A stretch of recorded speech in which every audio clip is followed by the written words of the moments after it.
What up? It's your man, Mr. Controversy. Did you miss me? And back at it once again. I got my guy filling in. My guy DT3, Danny Thompson. What up, man? Man, I feel like the super sub. Come in, come in, try to drop 30. Starter's not here. I got to come and drop 30. Yeah, man. Hey, we appreciate that, man. Hey, we glad for everyone else who was here. We ask that you share and hey, have some fun with this, man. We about to have fun.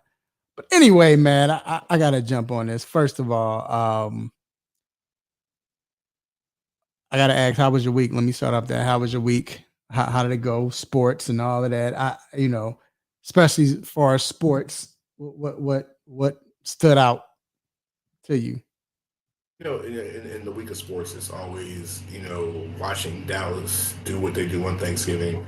And now we're getting to the point in the NFL season where it's just like, you don't, it's kind of known but unknown, but we kind of figure out who are the best teams in the league. And since I'm wearing red and my team's in first place, I can actually feel like it's a great thing to see the Falcons in first place going into December.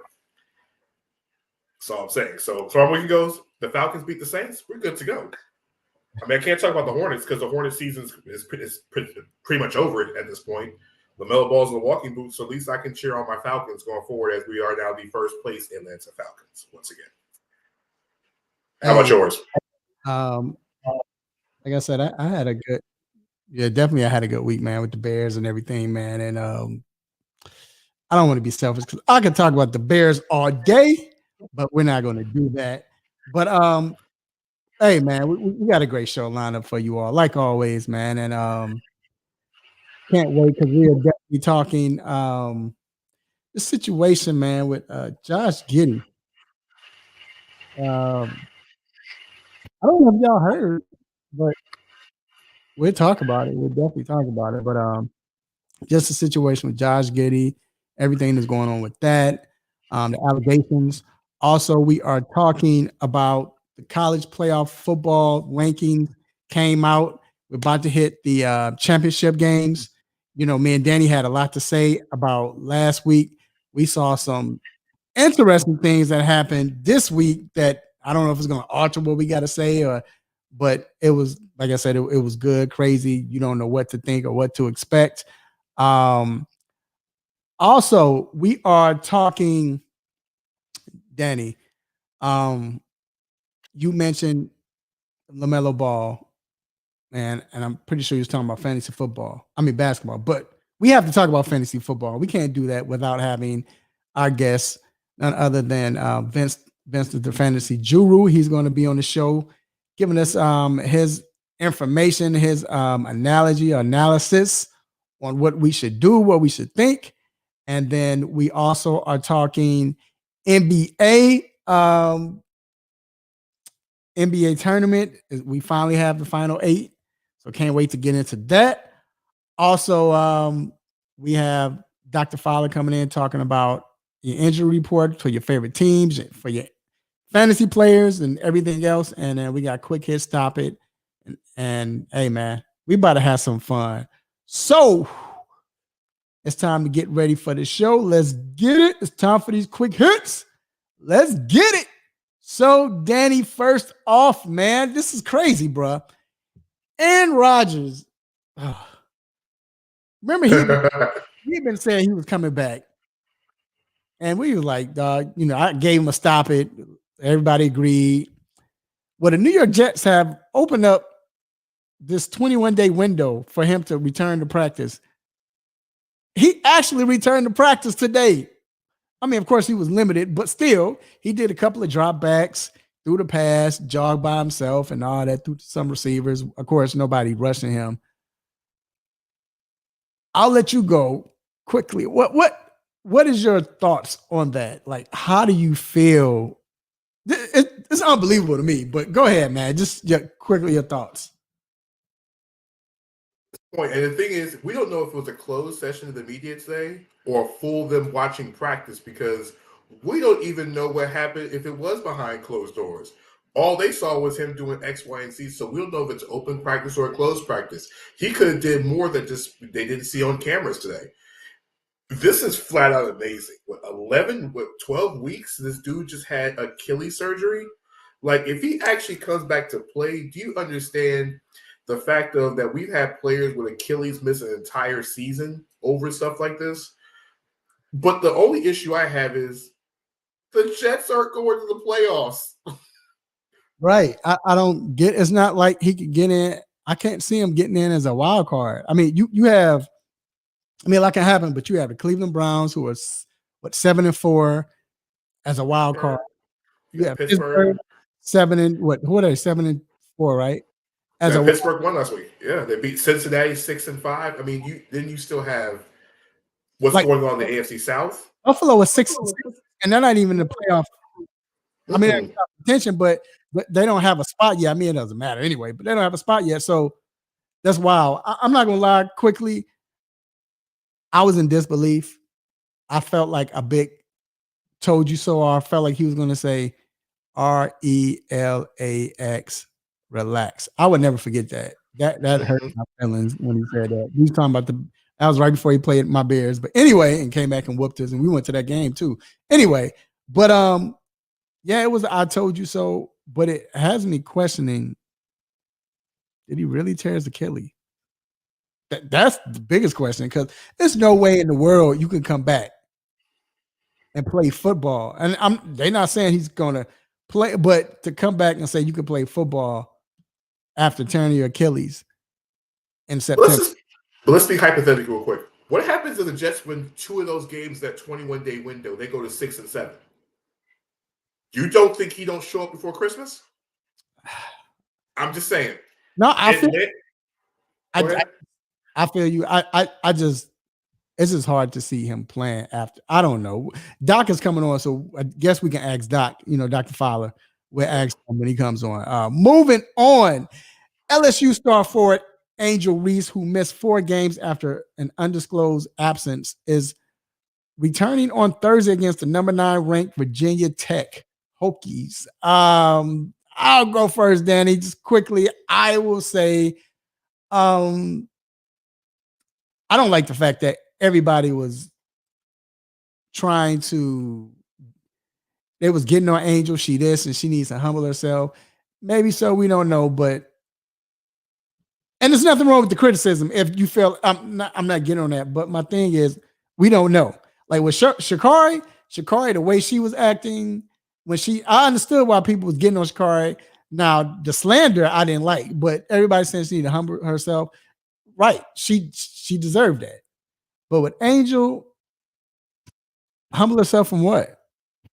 Just because she did a couple of photo shoots, she was making money. People got mad because the report came out that she said she was taking classes online, which come to find out, a lot of stars do that. A lot of football players, basketball players, they have to do that. Makes sense when you're that gigantic. And on the court, that's her game. That's how she plays. That's what she does to get herself and her teammates going. So why do she need to humble herself? Well, not why, not as far as everyone needs to be humble, but who says she's not humble? Go ahead, Danny. The thing is, it's a $64 question, and Kim Mulkey didn't make it better by not talking about it for the last 2 weeks. Like, she basically kind of threw gasoline on the fire, quote unquote, unintentionally, by purposely throwing gas on the fire. We don't know why she was out. She wasn't injured, and it's also I think it's Kari Poole, another player that hasn't played literally since she got benched in the first half of that game that Angel got pulled from 2 weeks ago. We don't know. But what we do know is, you think Kim Mulkey's about to go into a home game tomorrow night with potentially the best center in college basketball walking in the door of Virginia Tech, and don't think they try to get curb stomped on national television at home? Oh, they're going to get Angel Reese back. But hopefully, Angel Reese's case, she doesn't airball a jump shot in wide open territory on national television like she did the USC game.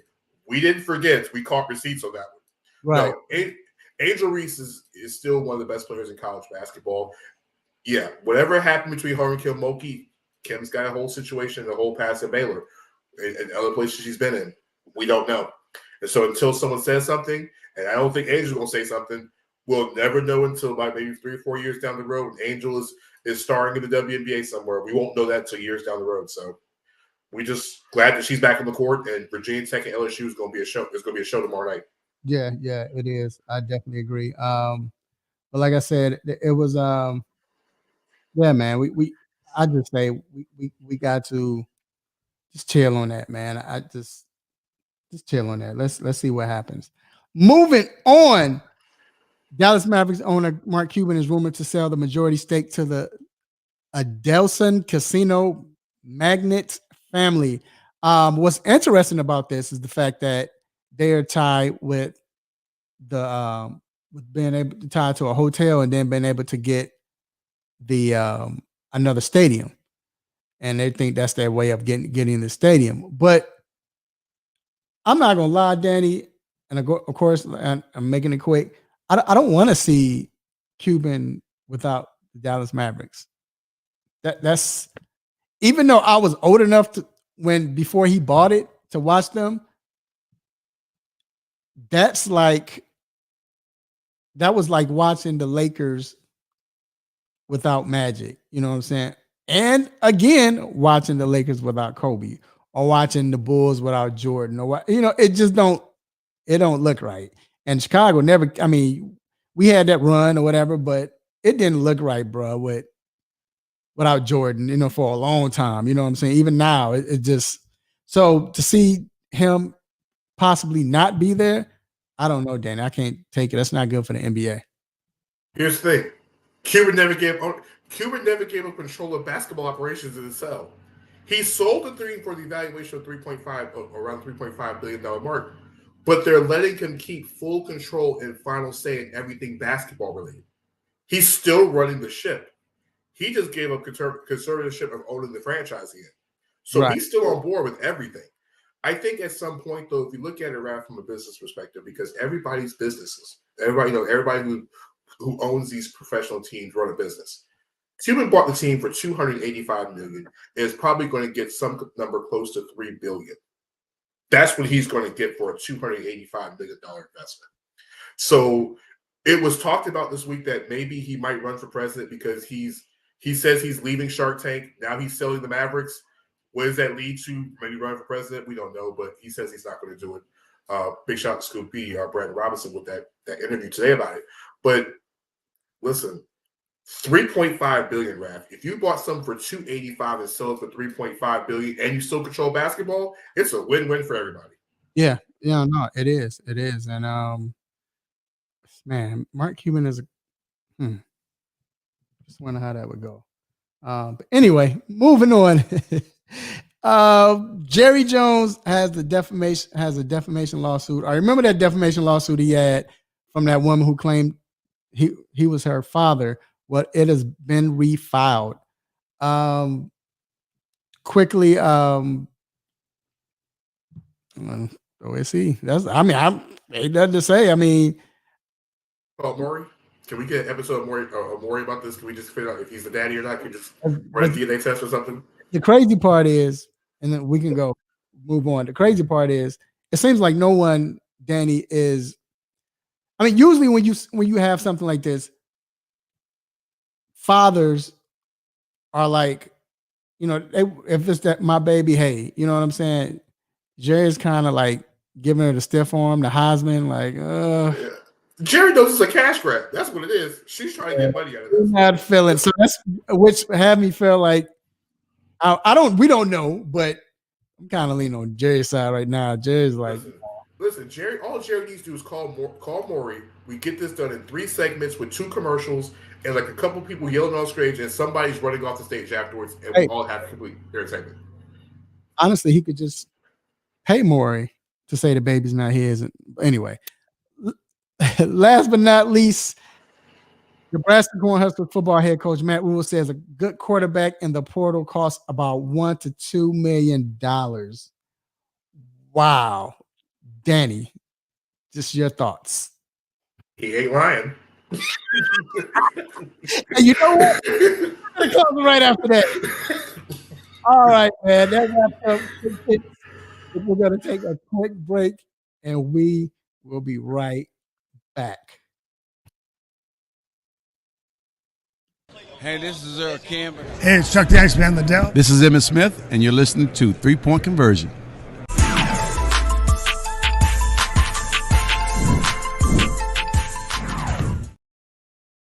All right, we are back with the hot topic, and it is hot.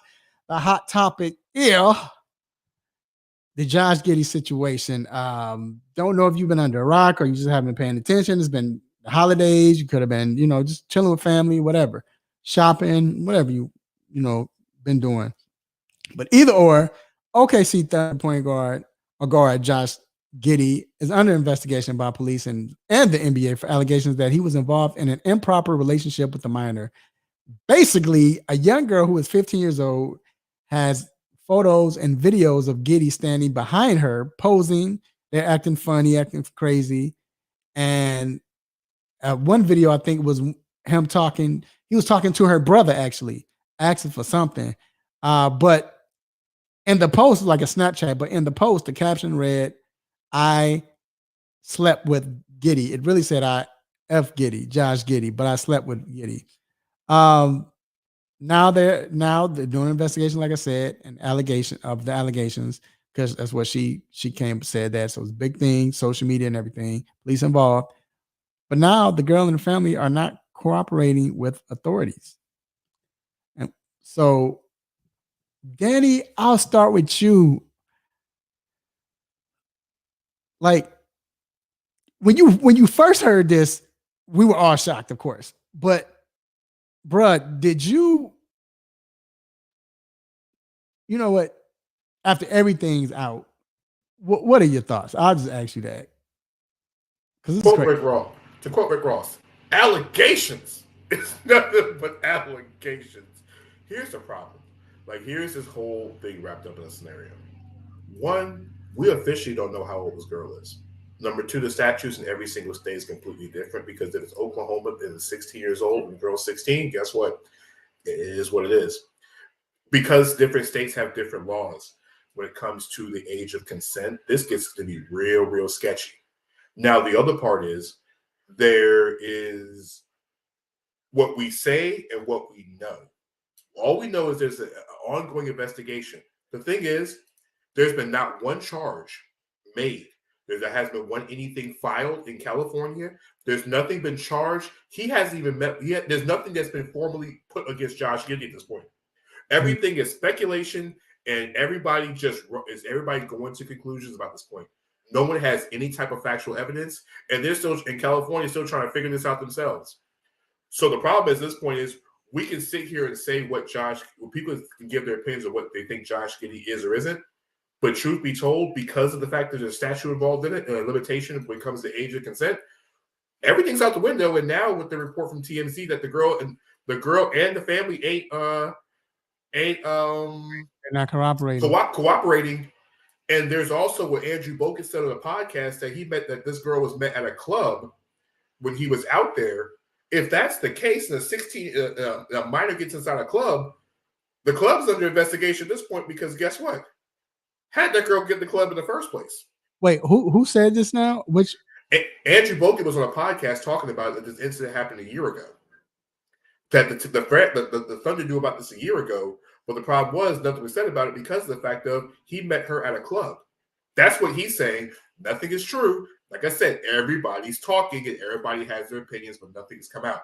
He's saying that the girl was in a club, which meant if he met her at the club that he was at, somebody in trouble. And I don't mean it's Josh Giddey, because guess what?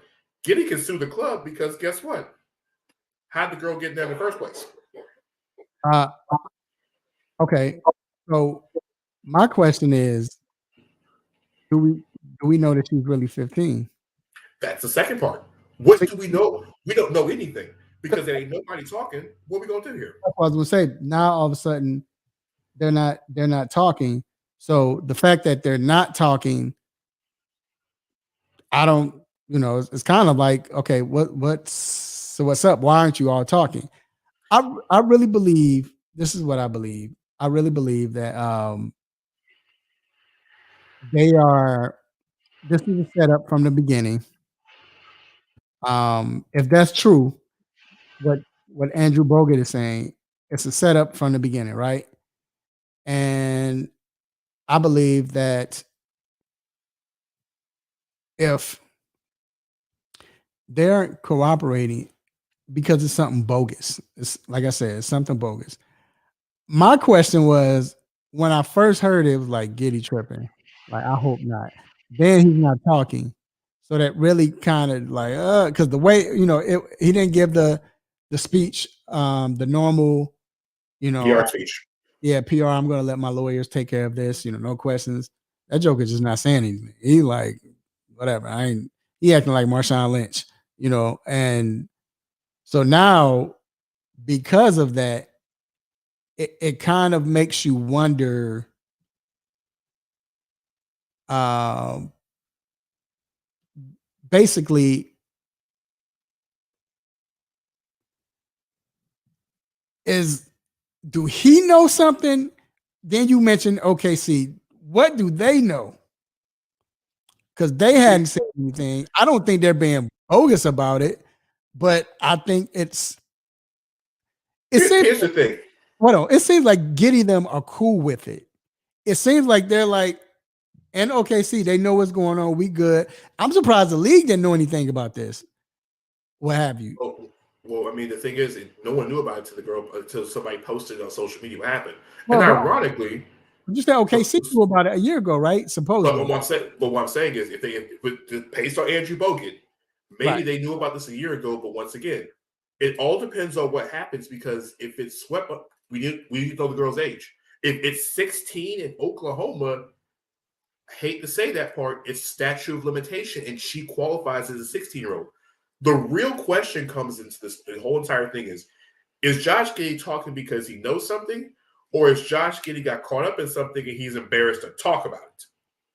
Because we don't know. There's so many unknowns with this. And I know all week there's been people ready to throw Josh Giddey under the bus because of what's happened with other professional athletes, in similar situations or of athletes of color involving a four-letter network that I'm not sure if we're going to mention on this air, but we all know about the four-letter network we're talking about here. Right. There's only one. The real question is, like, why are they not talking about it? Stephen A. Smith said it the other day. It's like if you start accusing and everything is falsified, then basically networks get sued. That's what really happens.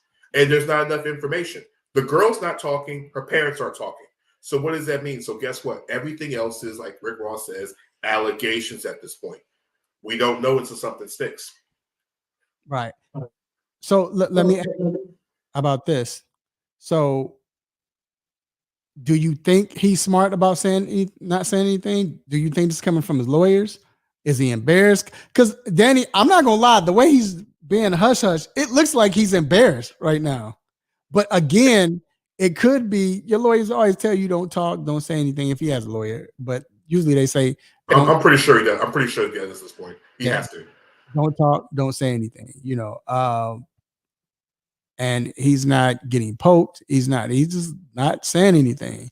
So it could be embarrassed, man. I mean, I would be embarrassed too. I mean, you're a multimillionaire, you're an NBA player, and you get caught up in something like that which you might not have known nothing about.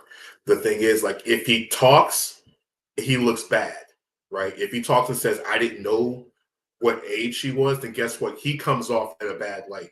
Or if he says, I ain't do nothing wrong, and it comes out him doing something wrong, guess what? He gets thrown in the bus even further. At this point, no one knows. Like I said, that's where it's kind of funny because it's not mentioned much in the the collective bargaining agreement about this either. So it's kind of like everybody's on hold and pause until what the investigation happens in California. But I see Ab talking about saying that might be Giddey's girlfriend since high school. You got to think, Giddey really didn't go to high school. Like, he literally went to the NBA Academy, and then he played in the NBL, and then he's over here at age, 19? I think he got here 18 and a half, 19. So let me ask you this. Because I know if I'm in the locker room, I know this is a big situation. I'm clowning. I'm clowning. Listen, he could have got catfished for all we know. Would you clown? Would you clown on this? My thing is, until everything comes out, listen, I'm just gonna look at him, and I ain't saying nothing at this point. I'm just playing basketball because the thing is, we can start clowning, and then we all know sometimes jokes get taken a little bit too far. And listen, it depends what type of person Josh is too, though. Right. If Josh is one of those dudes that gets around and he's clowning and joking, then guess what? Oh, we go in there. But if he's one of these quiet dudes in the locker room that kind of keeps to himself, then it's kind of like, it's touchy, bro. It's touchy. All this stuff is touchy. What the reason why I say I'm clowning, I'm not gonna lie, is because just for the simple fact that really keep the morale going. And I'm one of those type, Danny. If something bad happened to me, I'll laugh from not even just crying, but just not being down. I'll make it funny. It's my way of getting through it. So I would try to, I would check his temperature. Well, let me say this. I would be me first and clown. Then see how he'd say something. If he take it the right way, he'll see it's coming from me as having fun, whatever. You like them young ones, huh? And I might hit him. I'm just messing with you. See how he plays. But you gotta check that temperature first. If he don't take it right, because I'm gonna hit him with, I'm just messing with you, bro. You know what I'm saying? We got your back. But if he laughs or whatever, then I'm a clown. You know what I'm saying? I might call somebody else up. Well, your boy, whatchamacallit, he like young ones too. You know what I'm saying? But it'll be something to where maybe that gets the whole team through this. Like, hey, we got your back. It's through love, whatever. We believe you. Somebody gonna ask him, did he do it, bro? Just tell the truth. He say he didn't do it, whatever. We just gonna, I'm gonna watch this, but I'm more a little different. I'm gonna watch him in the corner. I'm gonna see how he's acting. I'm gonna check in with him real first on the real tip. And it's a man-to-man type of thing. Because like I said, he's 21 years old, and he's going through something like this. And you just check the temperature of the person first. And then if he comes back and says, yo, I'm good, I need a laugh or something. Oh, then yeah, I'm going for the Deontay Wilder haymakers at that point. We going with the Tyson Fury shots at this point. Once I know that he's in a good space mentally, because we don't know what these athletes are dealing with, we don't know. Like I said, it's a situation. I saw a video with Nick Cannon the other day, which is not sports related, but he's like, in these record industry deals and these different behind the scenes, you always have young girls around grown men on a regular basis. And it kind of struck a nerve because when you think about it, sometimes that really is the case. So we don't know if that girl was brought in a situation around Josh Giddey and he didn't know what was going on, or if supposedly she was in a club somewhere. Then that's what I'm saying. Nobody's talking, because the question is, if that girl talks and says how she met him, and she goes, I met him at a club. The question is, how'd that girl get in that club? And then you got a whole other can of worms at that point. And Giddey about to break some real bread because he's about to sue that club completely. Right. And she might have, like I said, what if she lied to him? Yeah. But that's where I'm saying the clowning part. Like Ab said, he's mad young. No, he's 19. If she's 15, we're still clowning. Where I don't know where y'all from, but we call that a Chester back where we in Chicago. That's a Chester. Because that's the thing. Like I said, that's why it's just that thin line. We're talking that razor thin line, because you call somebody that, right? And if that stuff sticks, right? Mm-hmm. People get a reputation for that, bro. And it's like, we don't know. Like I said, it's gonna be. We're gonna have to get more. Like I said, I hold my reservations off until we get more information, because this is something that needs more information before I can Right. But like I said, if I'm in a locker room, and this is how I am anyway. Just to, you know what I'm saying. But Ab, you tripping? Ab said, Ab. He was how old is Giddey? 19? No, I think he's 21. If he's 21, and last year she was 15, that means he was 20. I don't care if he was. No, that's 5 years. Again. Okay, so here's the thing. If she's 16, are you clowning? And he's 20? Yes. Yeah. Because Oklahoma says it's legal. I'm still clowning. I guess. What does that mean? Legal or not? We call that a Chester, where I'm from. But once again, you can't call him that if the girl is of consent of age. You can't call him that. But It Ab, won't stick. that doesn't make it right, though. I get it. I'm not. Oh, no, I know. No, we all went to school and saw that. We all went to school. And let me say this. And college. And let me say this. I'm not saying as far as when I'm clowning, like, even where I'm from, if you was 19 and you was dating a girl that was 16, we still be like, dude, you a Chester. Even though they weren't as legal, but I'm just saying that was our way of like, you mess with what high school did you go to is the question, Raph? Because did you go to some straight ass high school? Because I went to high school and I knew plenty of girls that were freshmen dating dudes in college. No, okay? Right. But what I'm saying is we clown them too. And that's what I'm saying. So it's not coming from a like, you wrong. You can't clown the dude because the dude's not in school with you.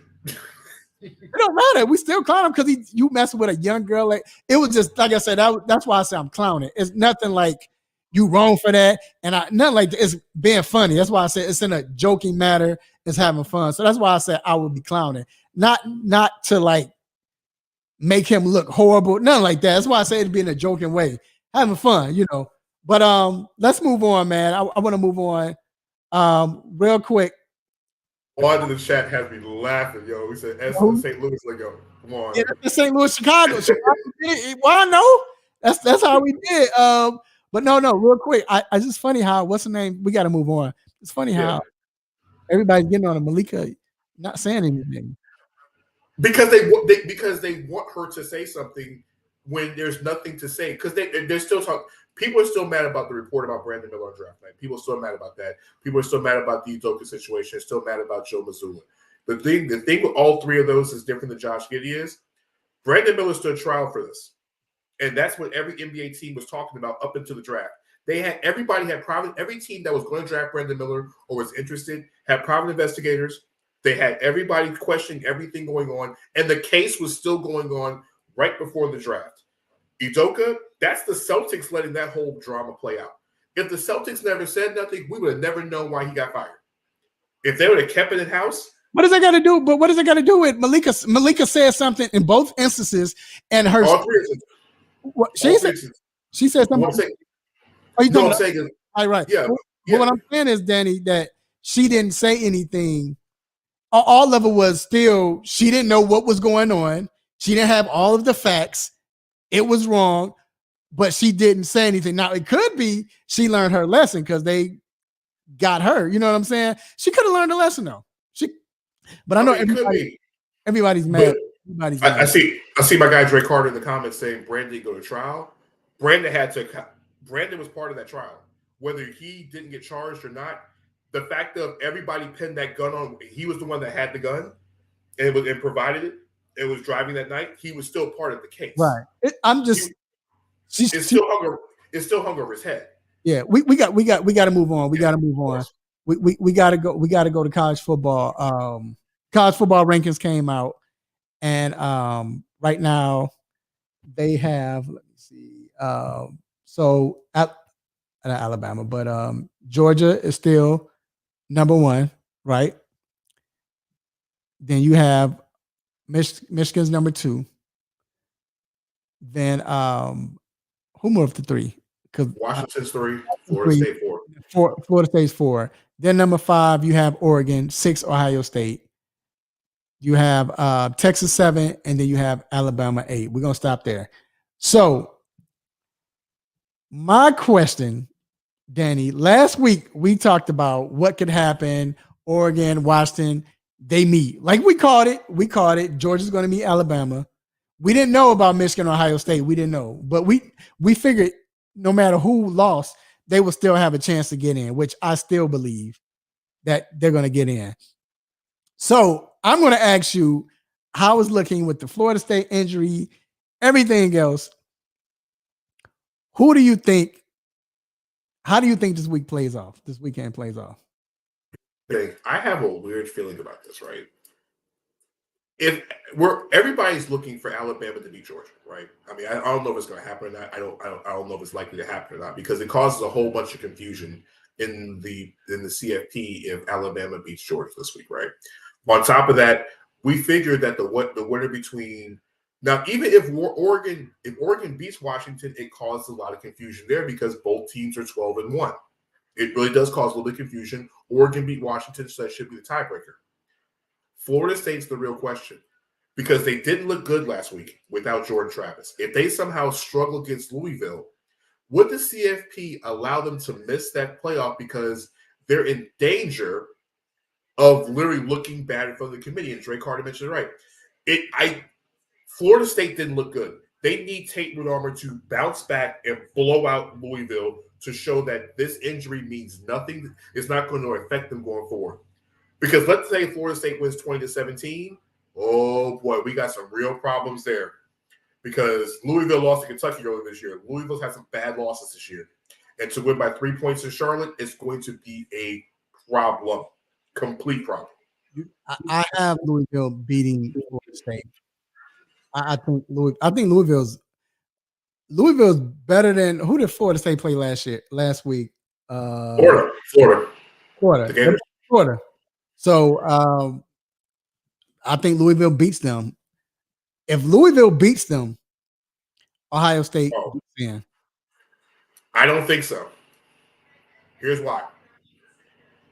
Because what's going to come down to is Oregon, Ohio State. It's going to come down between those two teams. Because what happens if Oregon beats Washington, and you're down to Ohio State and Washington?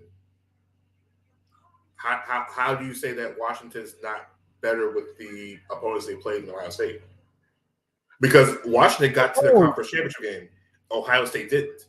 Right, true, but Ohio State lost to the number 2 seed. That's why they're not in the game. And guess what? And then Washington only lost to a team that's in the CFP as well too. So no. But listen, Oregon's not in the CFP right now. Oregon wins that game, they're going to the CFP. If they win, but they're not in the CFP. So what I'm saying is Ohio State lost to the number 2 team. Number 2 team. What is number 2? Yeah, the number 2 team. They lost to the number 2 team, which they had. And here's my question. How did Michigan not jump Georgia after beating the third place team in the team that's ranked third? 2 beats 3 and stays at 2? I don't think. This is my thing. Michigan hadn't. Who did Michigan play? They beat Penn State, right? That's who they beat Penn State. Okay, I give them that. But I don't think Michigan's schedule. I know Michigan's schedule wasn't harder than Georgia's schedule. And I think for that reason, at Georgia being number 1 that entire time, you have to keep Georgia at number 1. Do you? Michigan was number 3. Yeah, Michigan was number 3. Yeah, but shouldn't Michigan have jumped ahead of Georgia by beating? Okay, so Michigan beat number 2. Right. How did that jump to number 1? I don't think Michigan played enough people to. Their schedule wasn't harder than Georgia's. That's the only reason why I can say that. I mean, that's the only reason why I think because of that. Georgia, even though they beaten everybody, and we talked about their schedule, I did too. Georgia had a harder schedule than Michigan. Really? Yes.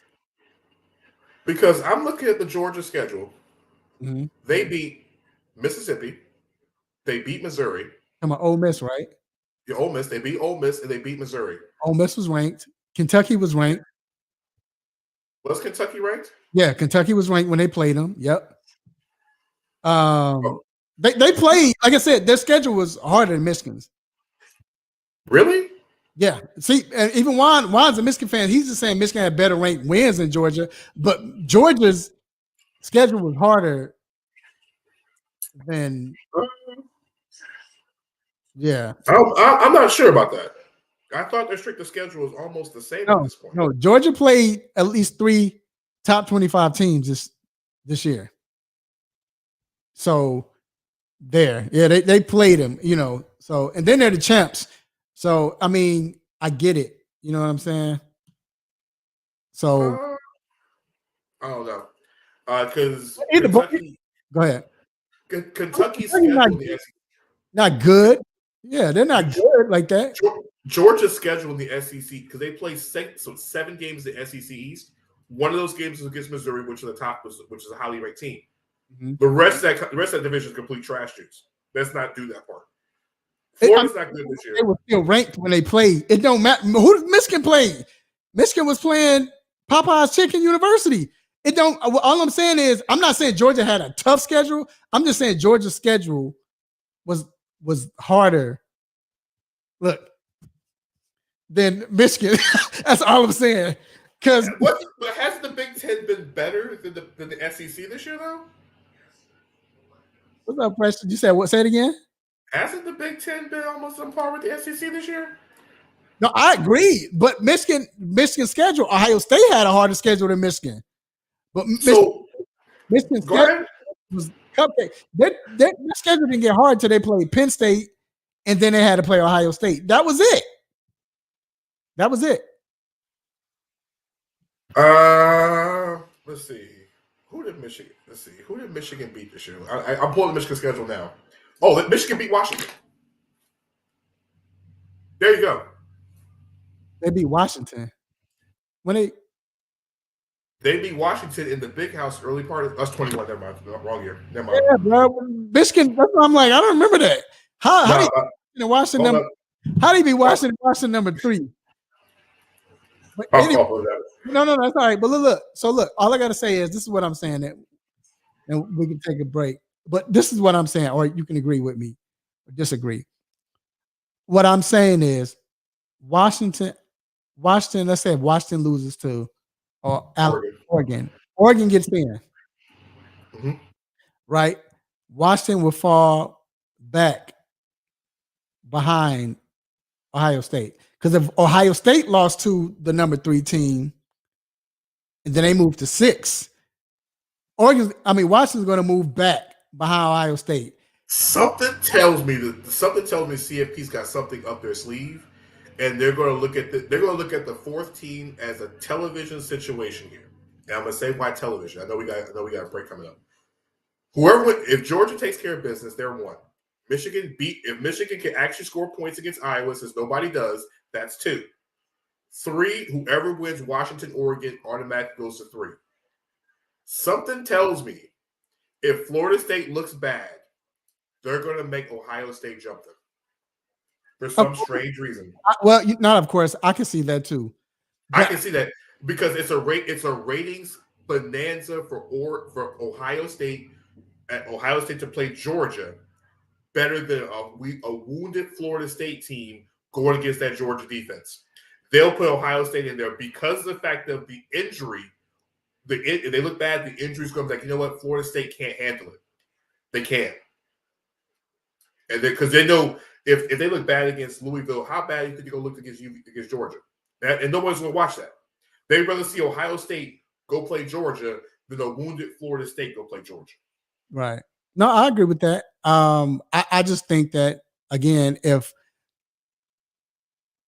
Ohio State's getting in, and that's why they put them at 6, because either Oregon wins and then Washington goes up to like 6. They fall. Then that moves Ohio State up because Washington loses. Remember, Texas is still behind Ohio State. So that lets you know it shifts, right? It shifts because Florida State, I believe they're going to lose. And even if they don't lose, I'm like you. I believe that then they're going to move. It's like, why put them in and they're not good enough?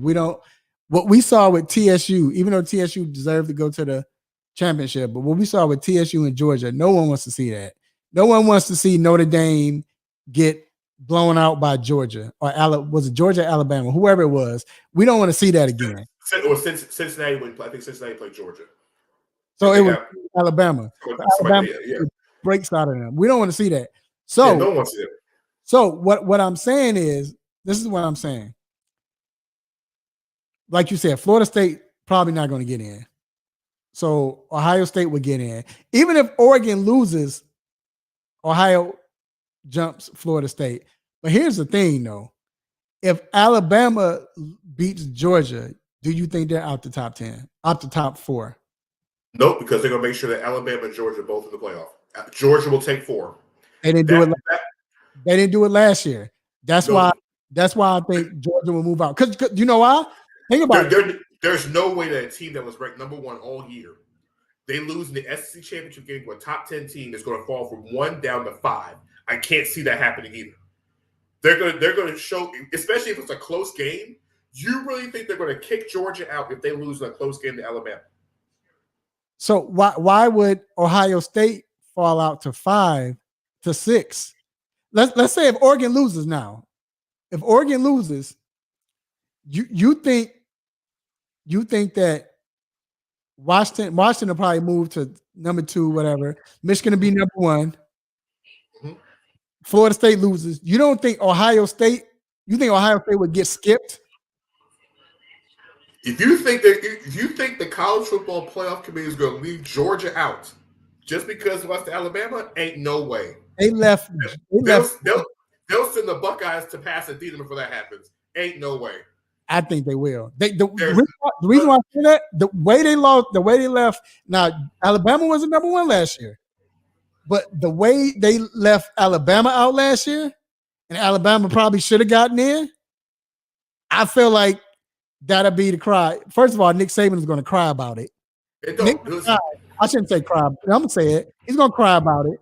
He's going to be like, yo, this is wrong because they kicked us out.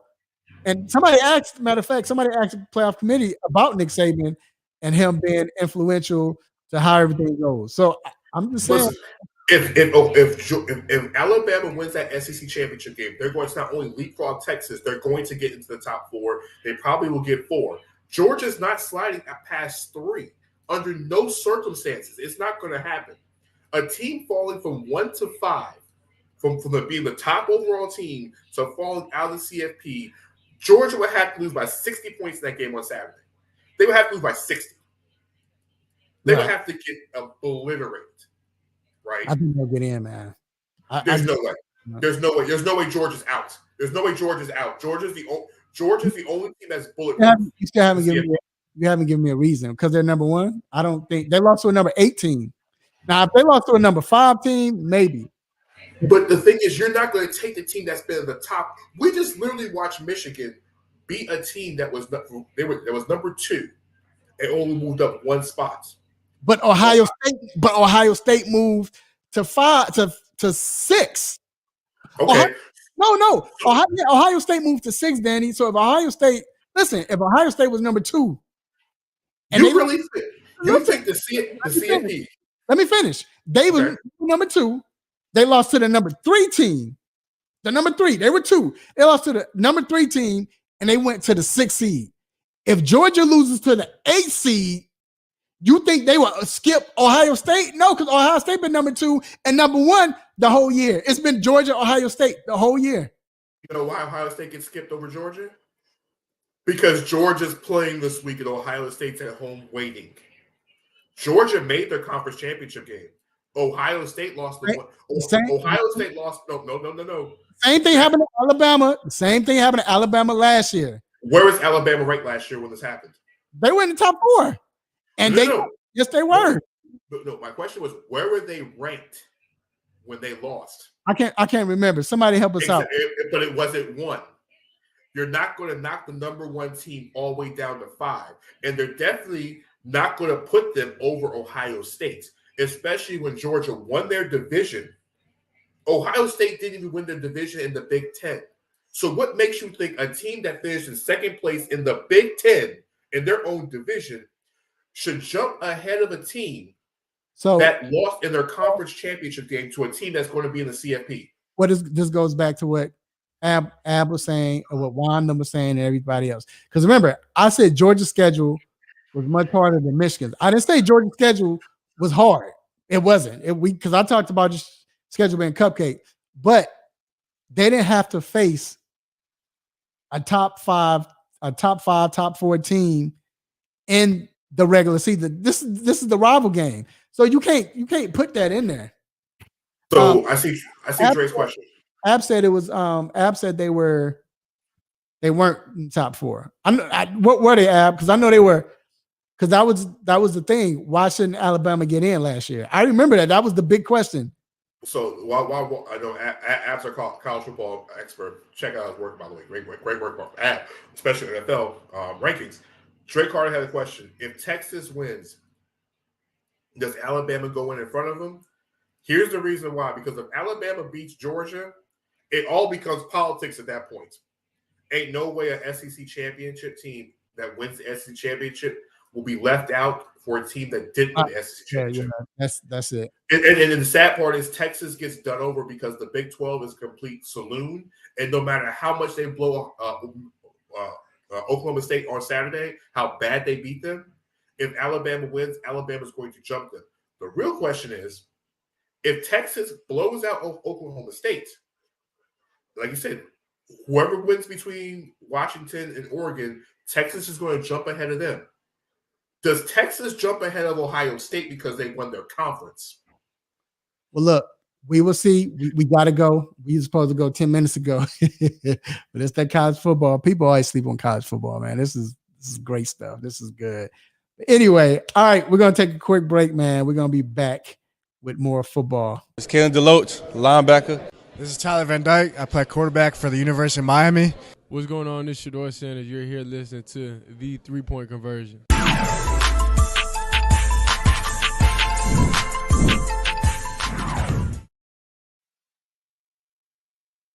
Back inside good debate. That was a great debate, man. This is why I love having Danny on, man, because it's good. That was some good stuff.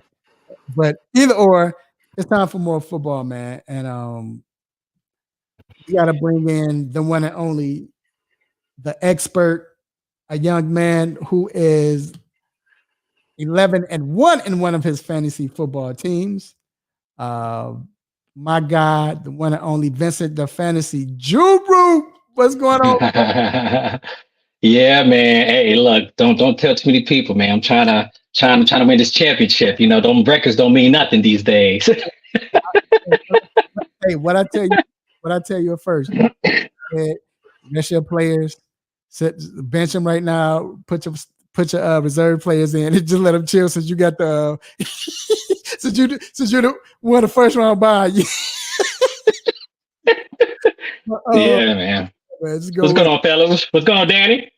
Hey, Vince, man. It's good to see you, man. I got some fantasy questions for you. Yeah. So my first question, and Danny, I'm gonna we're gonna ask two each, but let you freestyle whatever you want to ask. Okay. So first, I just want to mention, y'all, this is like the strangest season because of the bye.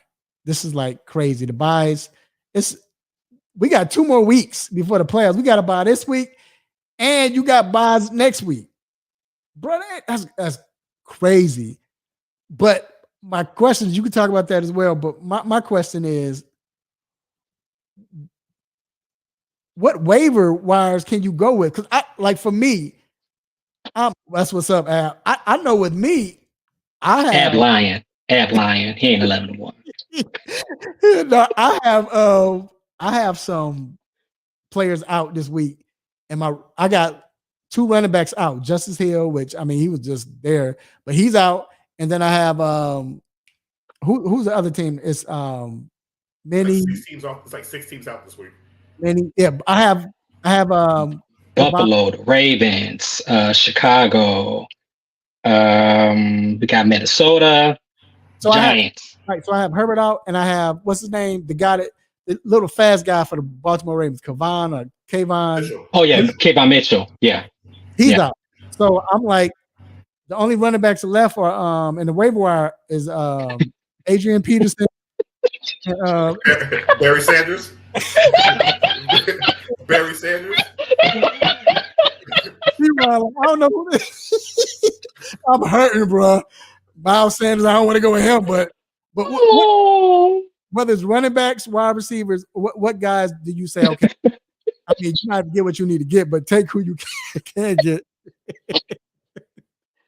Oh boy, this boy said Arian Foster, he's still out there. No, I was kidding. He's picked up by 2% of fantasy football players at this point. Right, I know. Yeah. Right? Man, fellas, when I tell you like these 2 weeks are going to be probably the most difficult in fantasy football, probably in history.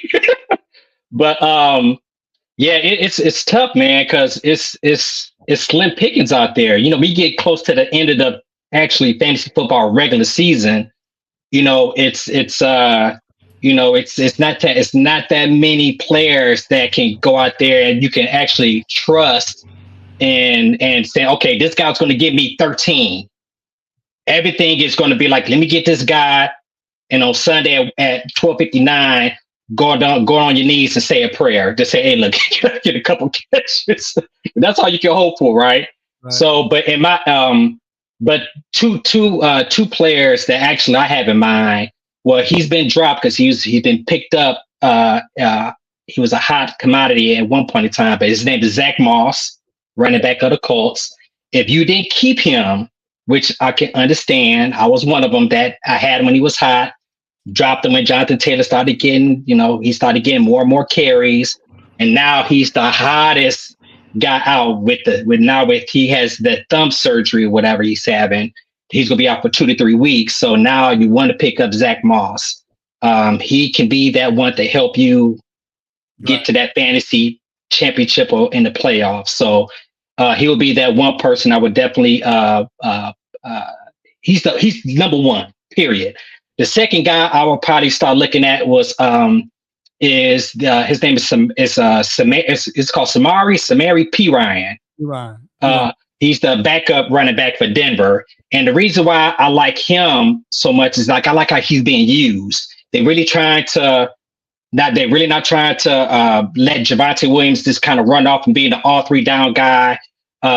With the quarterback situation that they got over there now with Joe Burrow being out.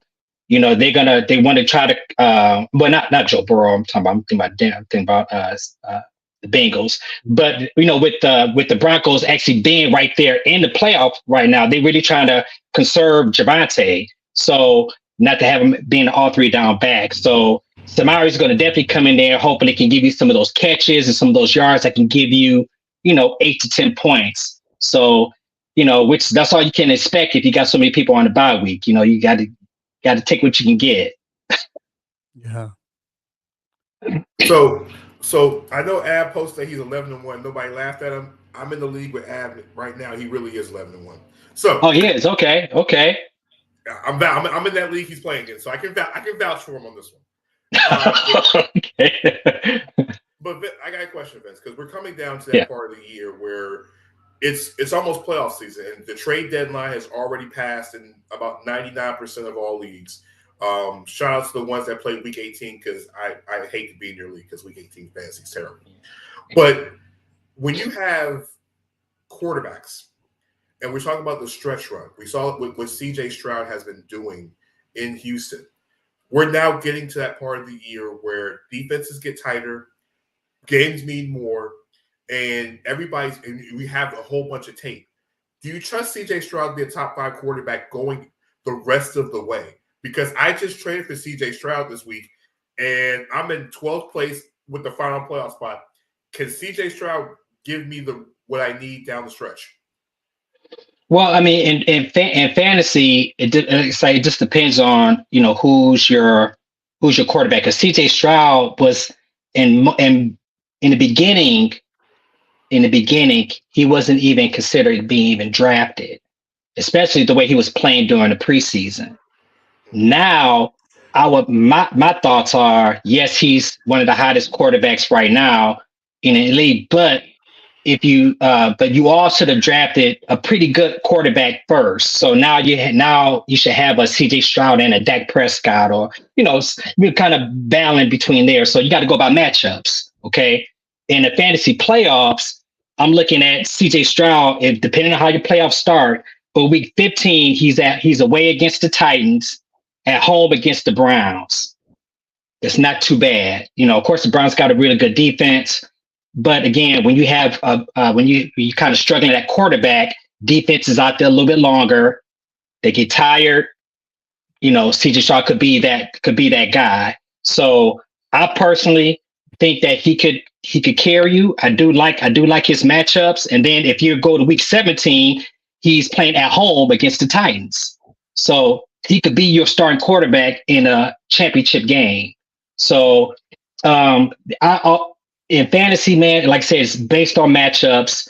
I'm such a huge stickler when it comes to looking at the weather as well.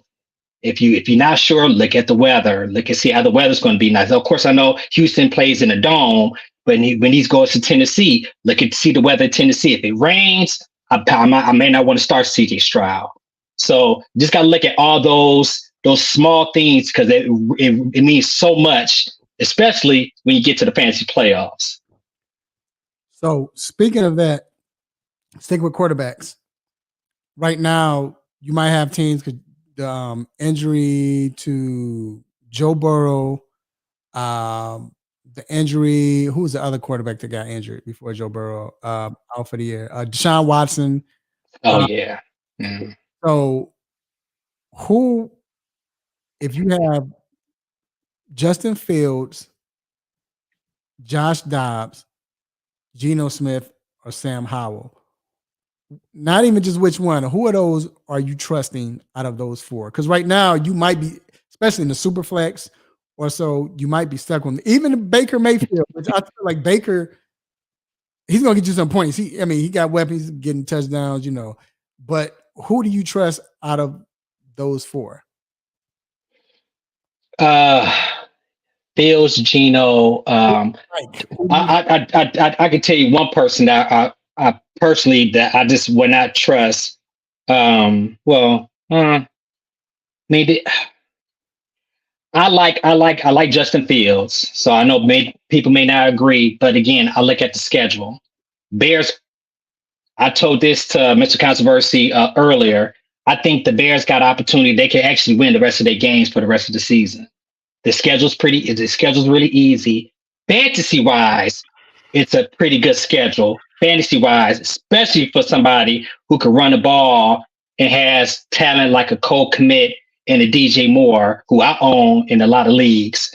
I think Justin Fields can definitely can take you far. In the fantasy playoffs, they got Chicago. They playing at home against the Cardinals and at home against the Falcons. Oh, man.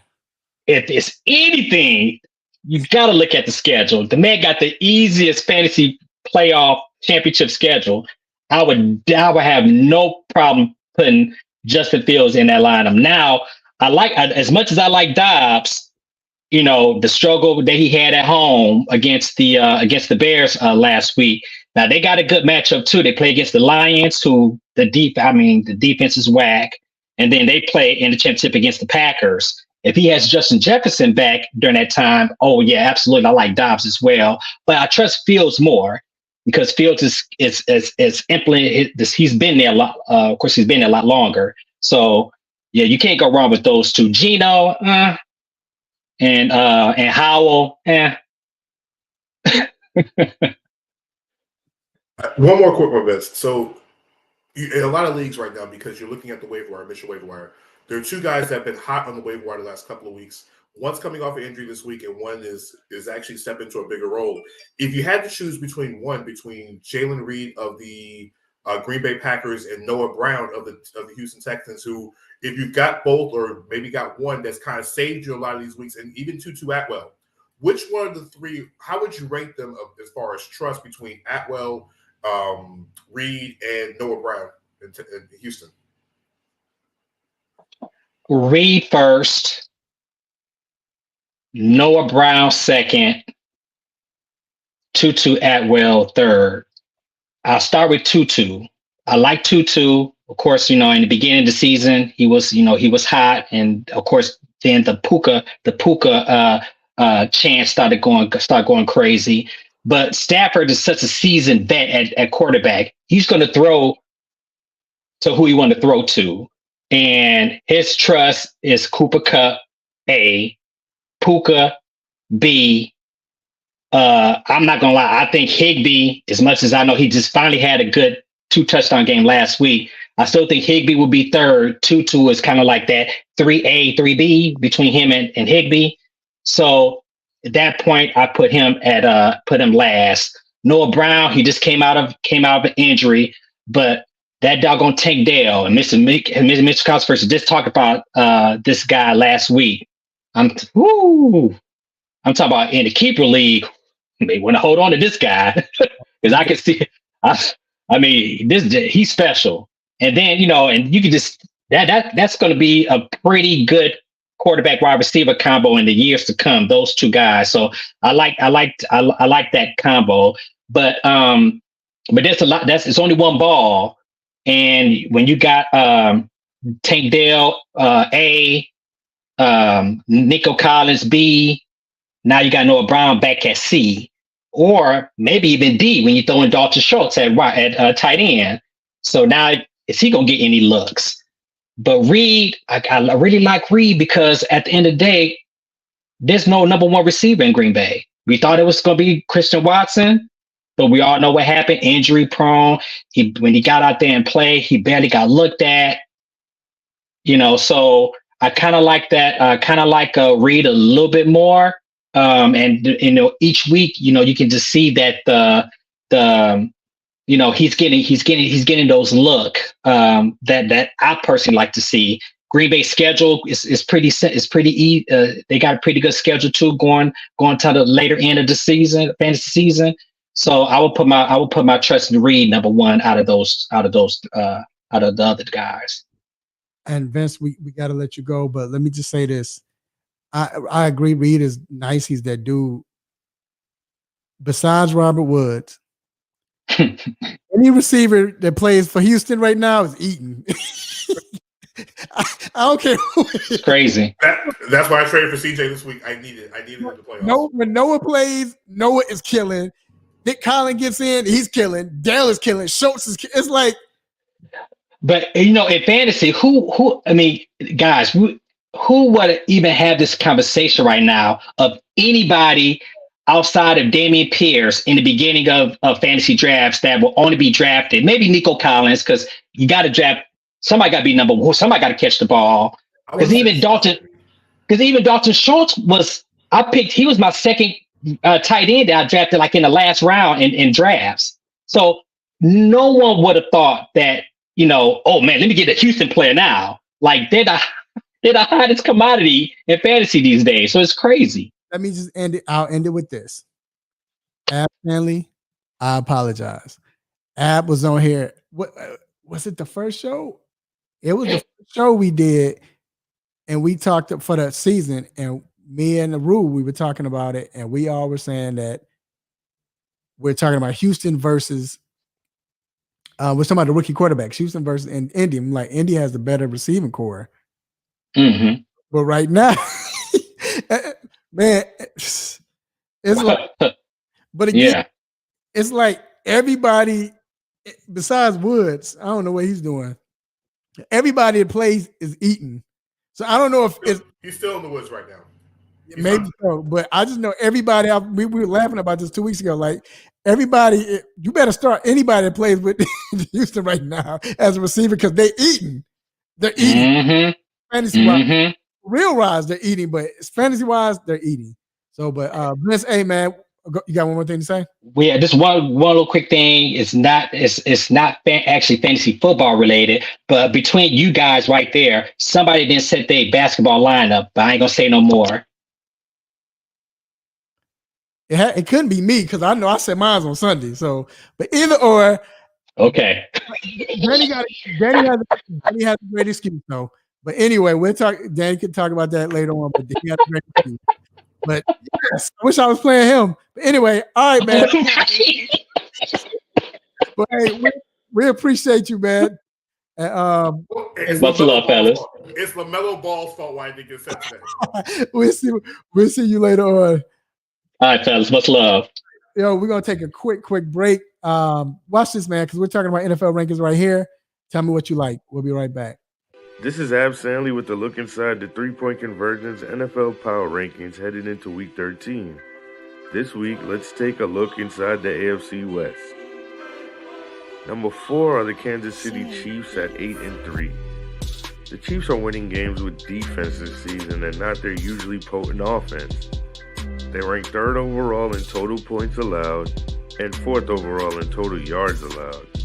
They've only surrendered 7 rushing touchdowns this season. Coming in at number 11 are the Denver Broncos at 6-5.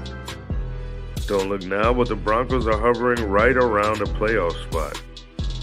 They've won 5 games in a row, and there's only 2 teams left on their schedule that currently have a winning record. At number 21, we have the Las Vegas Raiders at 5-7. The Raiders have lost 2 in a row, and they've failed to score at least 20 points in 5 out of their last 6 games. They rank 26th in total points scored, and they're averaging 15 points per game on their current losing streak. At number 24, we have the Los Angeles Chargers at 4-7. The Chargers rank 20th in total rushing yards, and they average 4.1 yards per carry. They've gone over 100 yards rushing in 4 out of the 11 games they've played this season. They failed to put together back-to-back games with 100 yards on the ground. Our offensive player of the week is San Francisco running back Christian McCaffrey. McCaffrey racked up 114 rushing yards, 2 rushing touchdowns, 5 receptions, and 25 yards through the air in the 49ers win over the Seahawks. Our defensive player of the week is Atlanta Falcons defensive back Jesse Bates. In a win over the Saints, Bates finished with 12 total tackles, 1 forced fumble, and an interception which he returned 94 yards for a touchdown. You can find the full rankings at the3pointconversion.com, and you can find me, Ab Stanley, on Facebook, Instagram, and Twitter.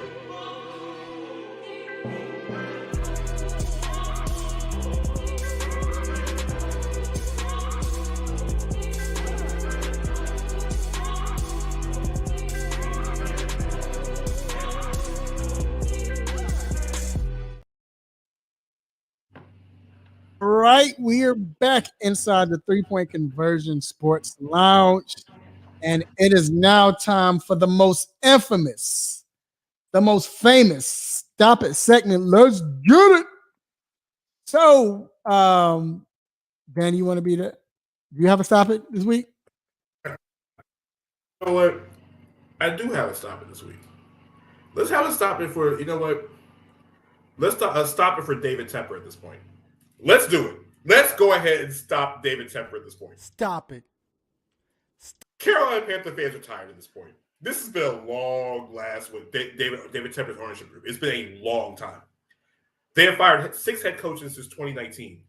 They're the only franchise that has fired 3 coaches in 3 consecutive years. They have fired 3 coaches in 3 years, literally. Coaches don't last in Carolina. And then what David Tepper did this week, when they were doing the press conference, where he basically froze out most of the Charlotte media when it came to asking questions on what just happened here. They cleared the entire building, but the general managers who put this whole thing together is still there. Now Carolina goes into a season where their first pick goes to Raphael's Chicago Bears. Their second round pick in 2025 goes to Raphael's Chicago Bears. And David Tepper is paying not 1 but 2 head coaches, a fan base that's basically checked out, and there's no hope because you didn't trade, because your lame duck general manager didn't take the 3 first-round draft picks they got offered for Brian Burns that they're not going to re-sign. So my Stop It is for David Tepper and the Carolina Panthers entire front office organization. Stop it. Yeah, they get that.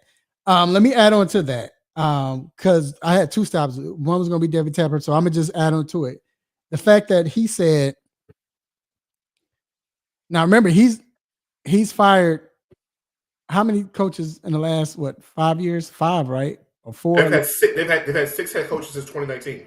So he said he's trying to hire a coach that can be the coach for the next 30 years. He said he wants to hire a coach so that next coach can be the coach for the next 30 years. Stop it. Stop it. Bruh. Stop. Here's my question with that, Danny. How in the world are you going to do that when you don't give them a chance?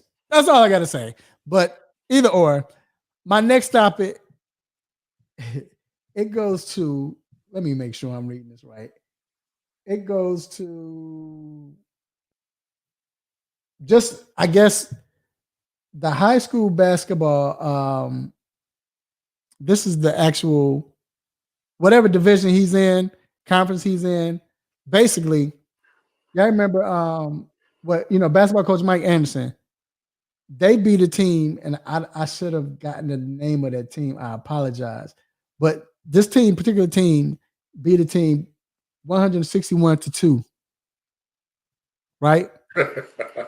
We got beat 161-2, and he gets suspended because he beat a team 161-2. Stop it. Danny, do you remember you were talking about a high school football team that beat the brakes off somebody? Like, what was it? What was the score? 104-0. 104-0. And nothing happened with that. But he beats the team. And it wasn't like they did like that. Like, all right, we're gonna bring you in 161 points to 2. And he gets suspended because Here, my question is: were they pressing? Did they get the 161 because they were pressing the whole game? That's a question. Were they pressing the whole game? Like, were they pressing the inbounder? I don't know. I just don't know how they were. I don't know. But but the guy who scored 2 points should get a scholarship just because he kept his team from getting shut out. Right. All right, man. We gonna move on. Let's go ahead and quickly turn to football. So, Danny, to the NFL, we see the Falcons, and we're gonna address this quickly. But Falcons get a big win. We home team in Atlanta. We here in Atlanta. How do you if you could, like I said, batch it up, put it all together quickly? How do you think Ritter did? Like, how is your view on Ritter when you look at what Ritter did last week? Because I only say this past week, I kept saying, which I understood everyone else though, but I kept saying he's young. This is like his rookie season. You have to let him play. You have to. But the thing is, you have to let him play, but he's got to stop turning the ball over in the red zone. That's the problem. Right. The real problem with Desmond Ritter is it's like he gets the ball inside the 20-yard line and just proceeds to go full Tecmo Bowl the opposite way, and the ball gets turned over. The interception on Sunday was basically unexcusable. Atlanta had 2 timeouts, and they were running the ball effectively inside the 10-yard line. Give the ball to Bijan Robinson, who, I'm sorry, Ab, should have been your offensive player of the week. It should have been a sweep for the Falcons, by the way. But I digress. Yeah, Robinson had a rushing touchdown and a receiving touchdown, almost 100 yards receiving, and almost 40 yards receiving, 40 yards receiving, 100 yards rushing. It is what it is. But truth be told, Robinson should have got the ball in the red zone. Ritter makes too many mistakes in the red zone. That's the problem. If he's getting picked off at the 50, that's one thing. He's getting picked off inside the 10-yard line. That whole entire stretch could change the complexion of the game. Atlanta could have won 2 scores at halftime. So Ritter's playing like a quarterback that's not going to be starting next season. That's what he's doing right now, even though the Falcons are in first place. Yeah. And like I said, I wanted to see what you thought of that and how you felt about that. Like I said, that was I just felt like he's going to make mistakes. And I guess the biggest thing is this, for the simple fact that you all are, it's the fact that you all are in a playoff hunt. Like right now, y'all have the division lead, even though y'all, record doesn't look that good, but y'all have the division lead. So it was kind of one of them things like, man, we can have this division. We need to put Heineke in, but I didn't want to mess up the young guy's psyche. Like if you go away from him, all right, well, he just don't play. It was one of those things for me. But it was reset. And I'm okay with it, but he just got to stop turning the ball over in counts, because if the Falcons lose the division because Ritter can't turn the ball over, Ritter will be holding a clipboard for a very, very long time at this point. Which I don't think that's fair, but that's the way it is. I mean, Peyton got his. The only difference was Peyton. They weren't in a horrible division, and Peyton Manning was when. Were they 3-13 as a rookie? Yeah. He threw 27 interceptions. And that's what happens when you're. But again, it was just a different. The dynamic was the fact that they're in a playoff, like they're in a playoff race right now. So that I get that. But someone who's not in a playoff race, and it's cool.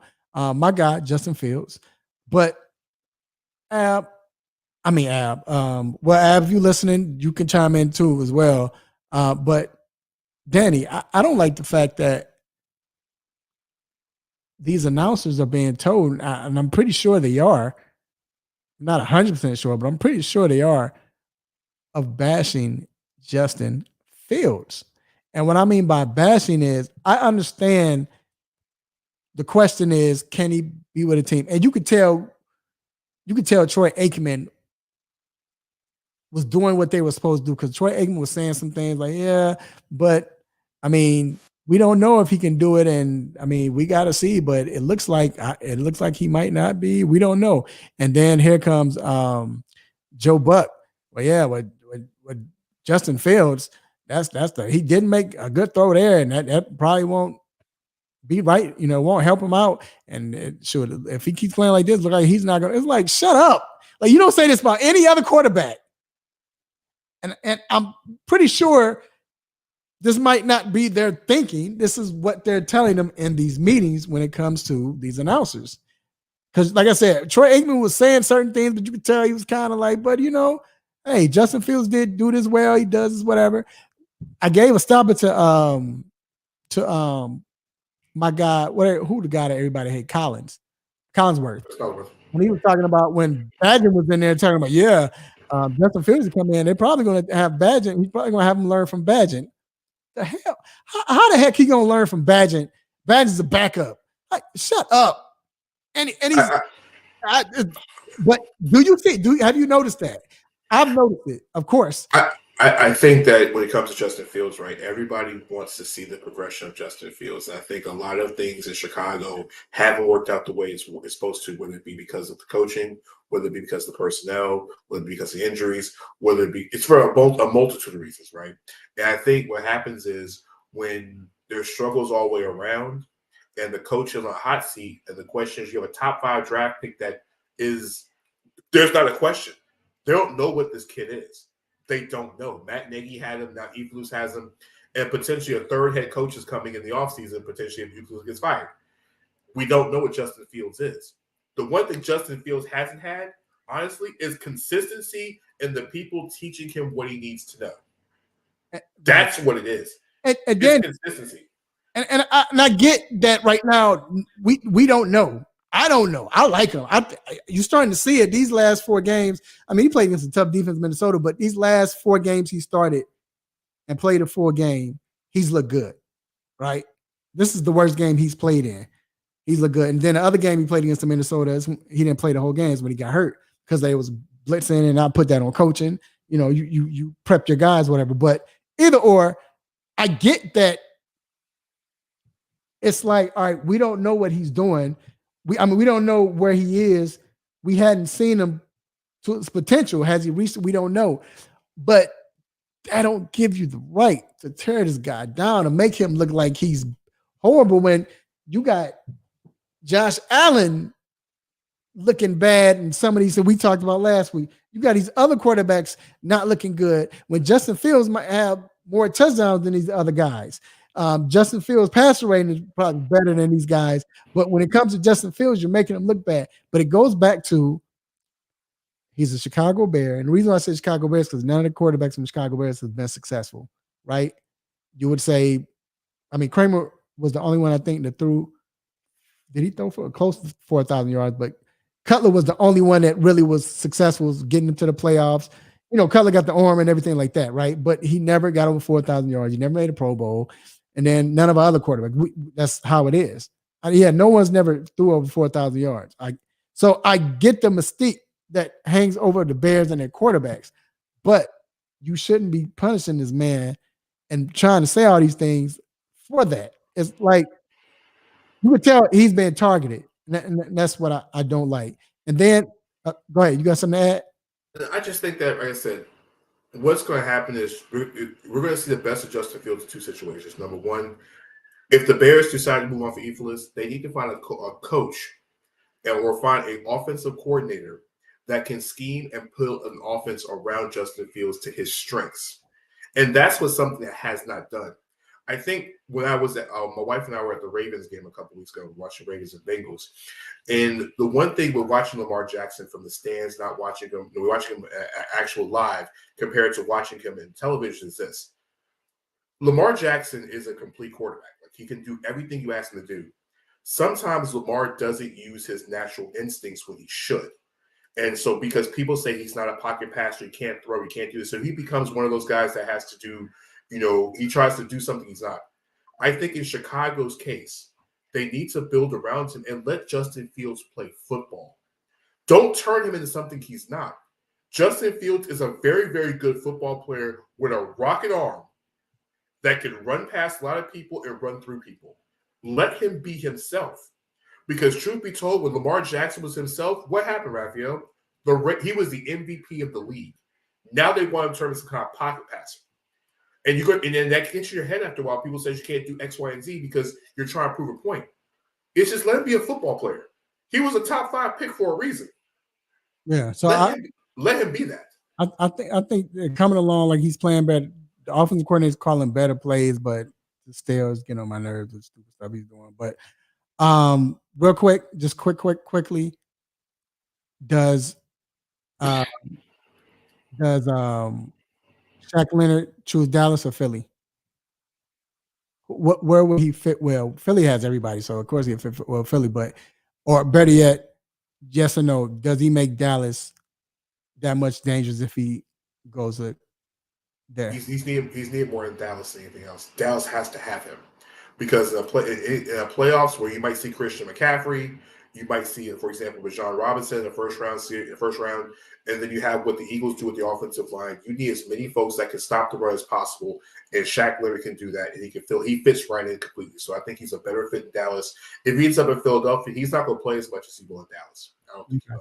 All right, so let's move on. I still don't understand why all of a sudden he's Shaq Leonard when he was Darius Leonard. I don't, and that happened out of nowhere. But anyway. Because he was really good when he was Shaq. When he went back to Darius, he was playing like he. Yeah, right. Yeah, Juan, they made that change. Yeah, it's crazy, isn't it?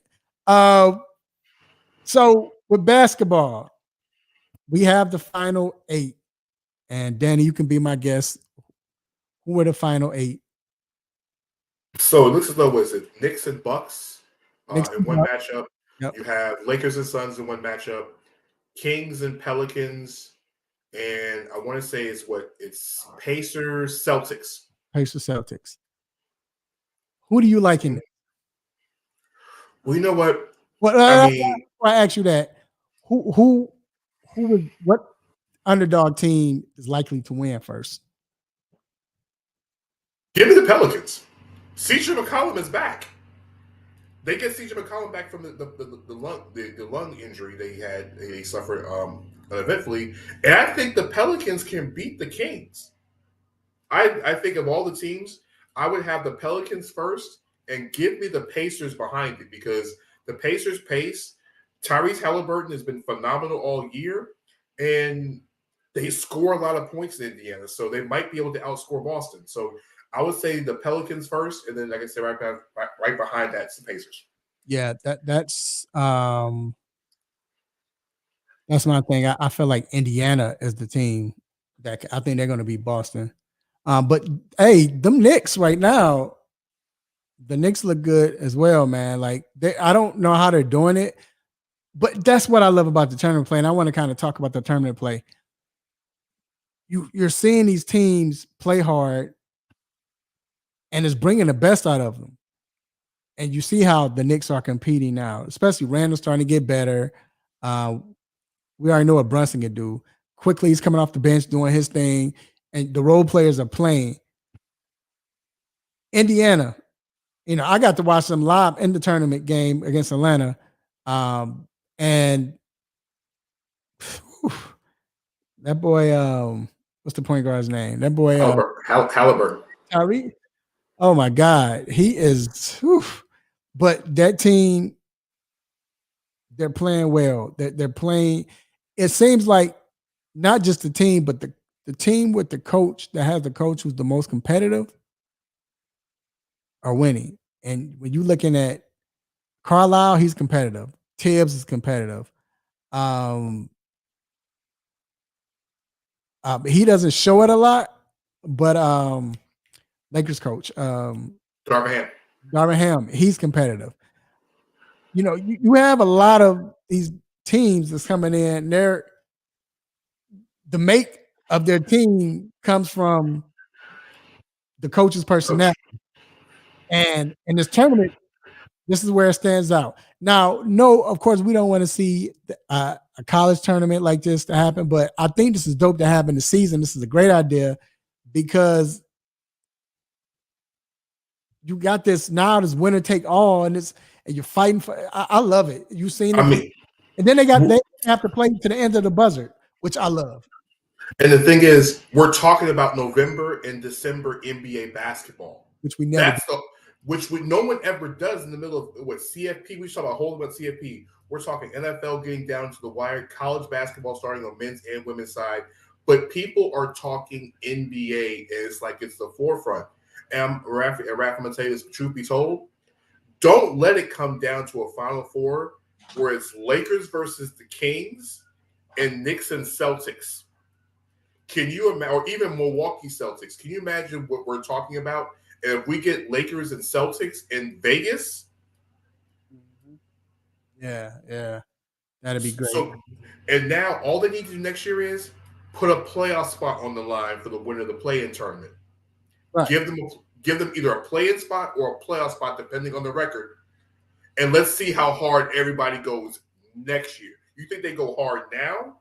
They're going 10 times harder, knowing they get a guaranteed spot in either the play-in or the playoffs if they win this in-season tournament, which doesn't take any extra games than what you're playing now. We talk about the physicality. I think we mentioned it last week. We love it. We see it's due to the tournament play. But my question to you is, do you think it should, like, are you the one to say that, you know what, it's cool, but we need to get away with it, it's not good? Or do you think it's good for the game to see this fights and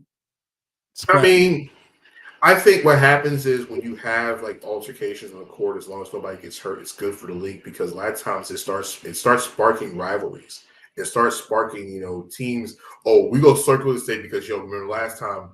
Listen, we saw Draymond Green choke out Rudy Gobert. So next thing you know, you're looking at the calendar to see when the Warriors and Timberwolves play again. So I'm gonna circle that game on that calendar because I know I know Rudy gonna do something.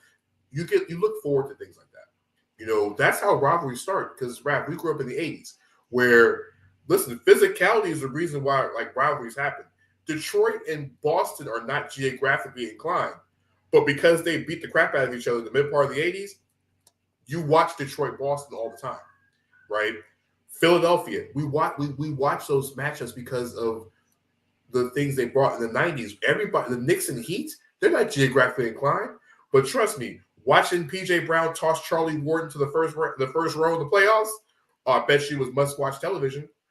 Man, like I remember them days where you had, so they had that one guy that, okay, at the end of the bench where, all right, he's not playing as much anyway, and we can afford to lose him. We'll pay your fine or pay your suspension pay or whatever, it's getting docked. But we need you to go ahead, and I wish we could see that. Somebody, not necessarily hurt, somebody needs, to go after Draymond and stand up to him. If he gets suspended, hey, you know what I'm saying? I'm not saying he need to punch Draymond, but hit him with a hard foul. A hard foul to let him know we got our back, whatever. He gets suspended, cool. If Draymond reacts, he gets suspended as well. So it's a win-win situation. You're gonna win regardless. I remember you had guys like that. You had that guy. I'll never forget the time, and then I'm gonna ask you your favorite, but I'll never forget the time when the Bulls was playing Cleveland in '92 in the Eastern Conference Finals. And I remember it was like they were taking the ball out, from out of bounds. And I remember Darius Ferry kind of grabbed Jordan, pushed them all in his face in the center. He didn't really swing, but he was all in Michael's face. I remember Mike cocked back like he was going to swing, and he stopped, right? I think the Bulls end up winning that game. That was game 4, I think. They lost either or. But I remember when they lost. But I remember when they came back to Chicago, Stacey King, who wasn't getting as much playing, came in and gave Ferry a hard foul.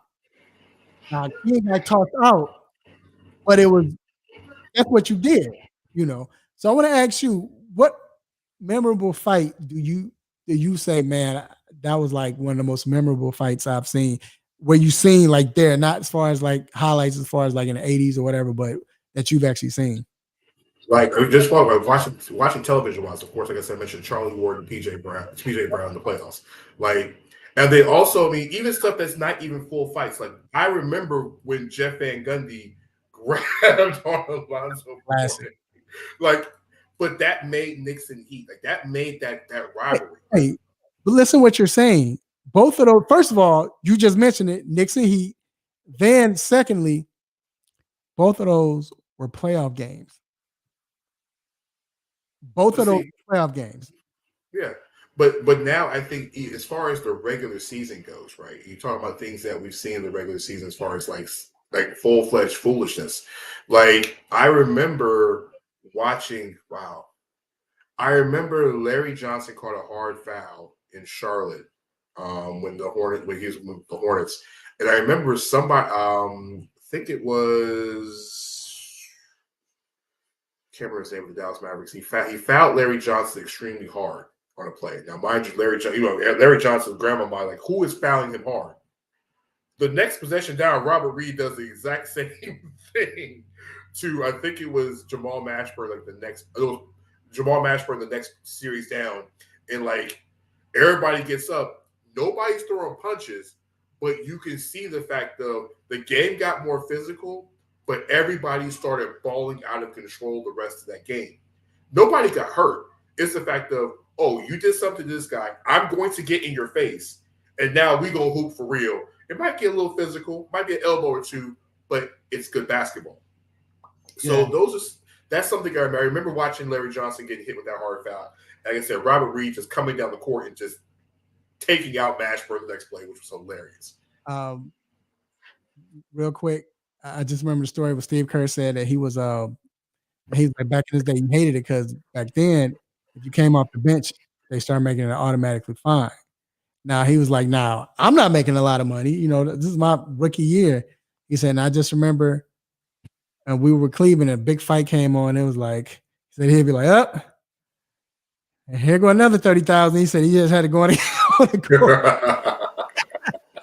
Like, it was nothing he could do, but yeah, man. But I love it though. Like I said, it's good to see it back in the NBA. So, but hey, man, we're gonna take another quick break, man. If you have fantasy questions about your player, if they're going to play or not, should you play them, or your favorite team, you got your favorite player, you're trying to make a run, or just any injuries, big names, you don't want to miss it because we're about to get the update on injuries and what it's looking like and what you should do. But we're going to take a quick break, and we will be right back.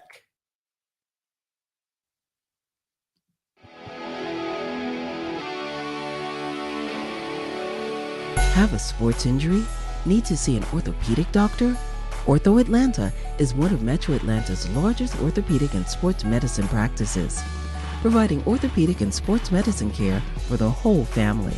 With 37 physicians and 14 offices, the practice provides the highest level of care for injury of muscles, joints, bones, and spine. Ortho Atlanta offers convenient access to a full range of musculoskeletal surgeons and specialists. Ortho Atlanta also offers on-site physical therapy, pain management care, MRI imaging, and workers' compensation care. The Ortho Atlanta surgery centers in Austell and Fayetteville provide cost-effective, same-day surgical procedures in an accredited outpatient center. Hip, knee, shoulder, back pain? Ortho Atlanta has you covered with specialists in all areas.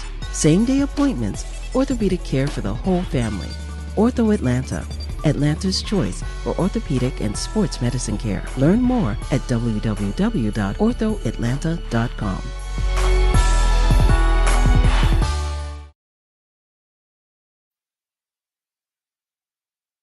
the 3-Point Conversion Sports Lounge.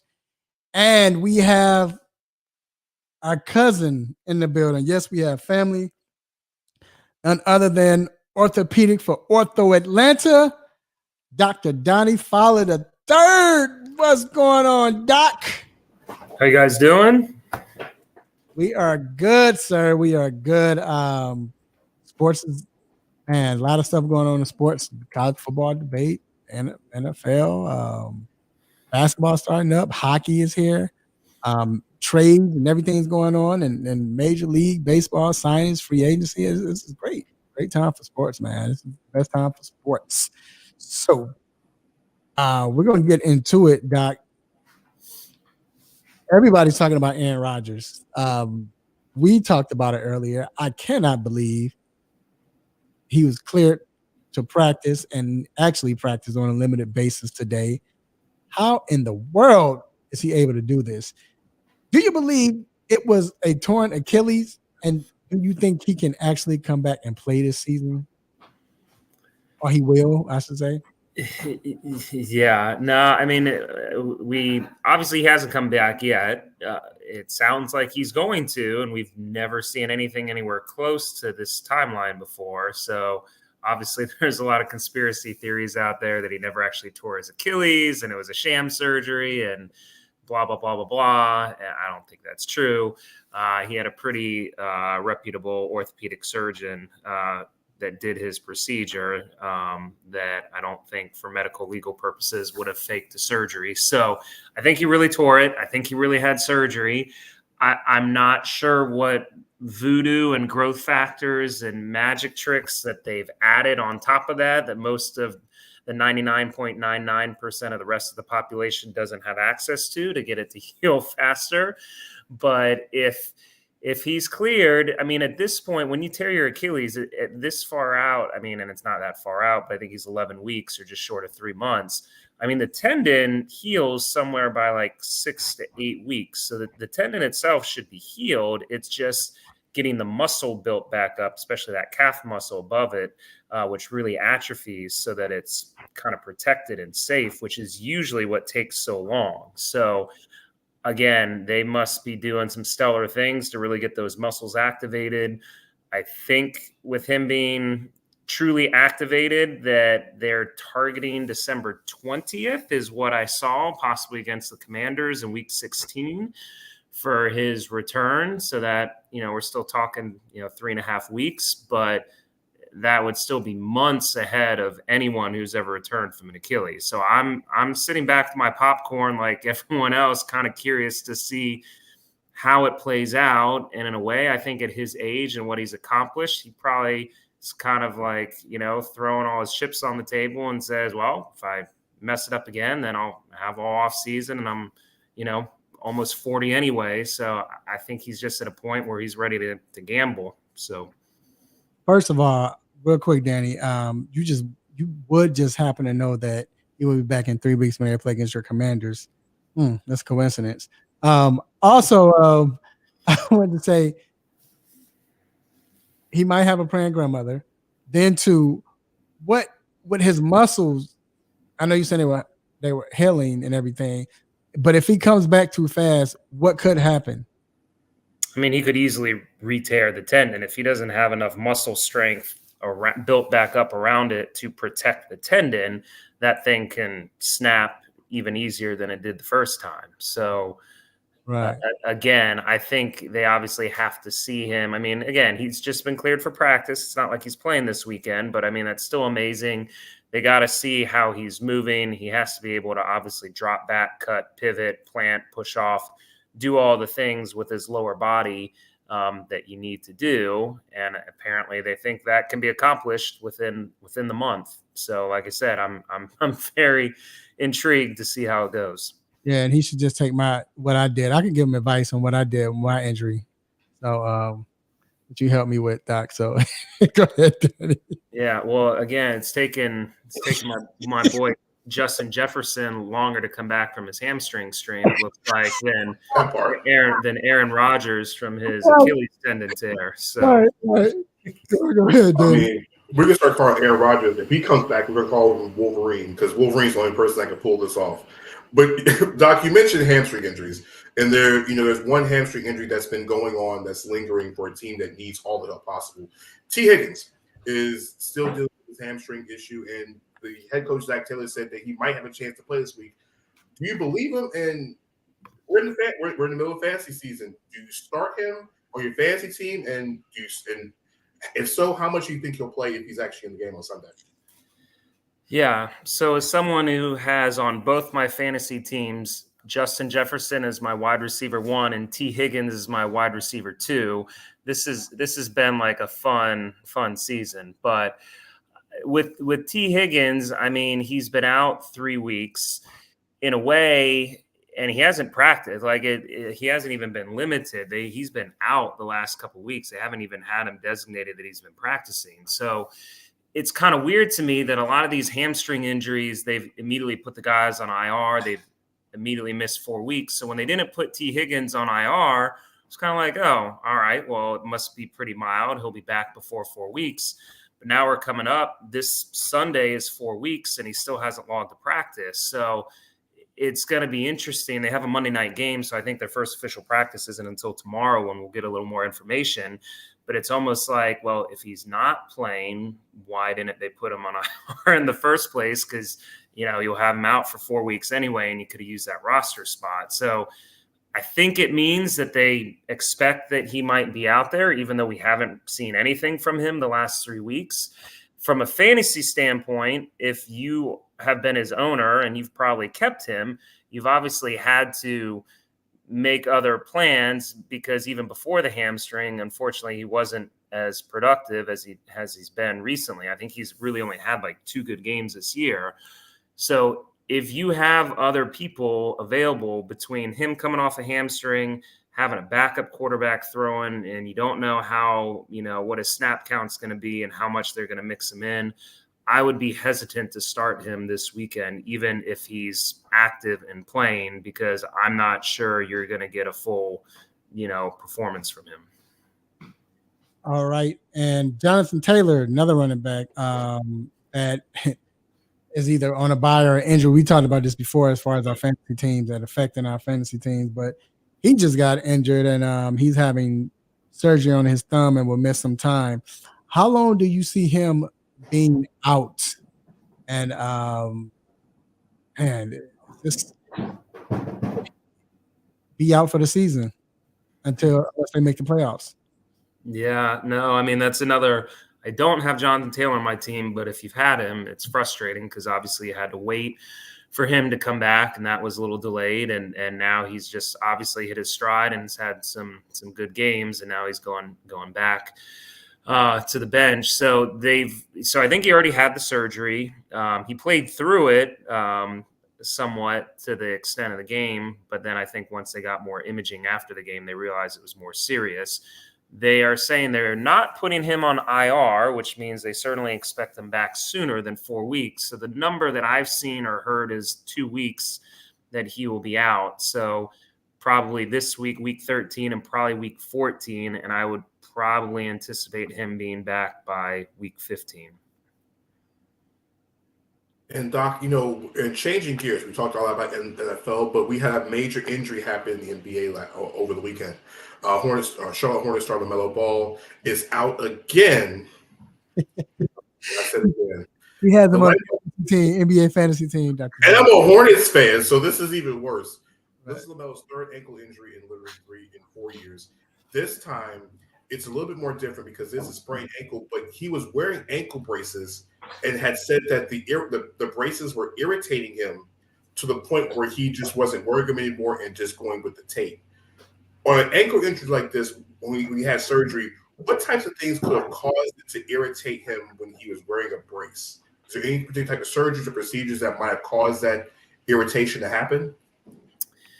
Yeah, certainly frustrating to see. And I was joking with Mr. Controversy earlier. I guess he's still in better shape than his brother, who knows if and when he's coming back from that knee, unfortunately. But yeah, again, ankle that he broke. They say no fracture, but a pretty significant sprain. I mean, in a way, anytime you've had prior injuries, you've had prior surgery, you're always going to be a little predisposed to having some kind of recurrent injury, even if it's not the exact same thing. It's hard to know. There's a chance when he had that ankle fracture and had surgery that he probably also had some ligament damage that occurred during the fracture too. So there's a chance that possibly those ligaments didn't heal back as strong in the first place. And I don't know. There's a debate out there to some people whether or not taping is as effective as bracing. Of course, it depends on what kind of brace you're using. Certainly, braces can rub and irritate. I mean, he has incisions. There's probably some hardware.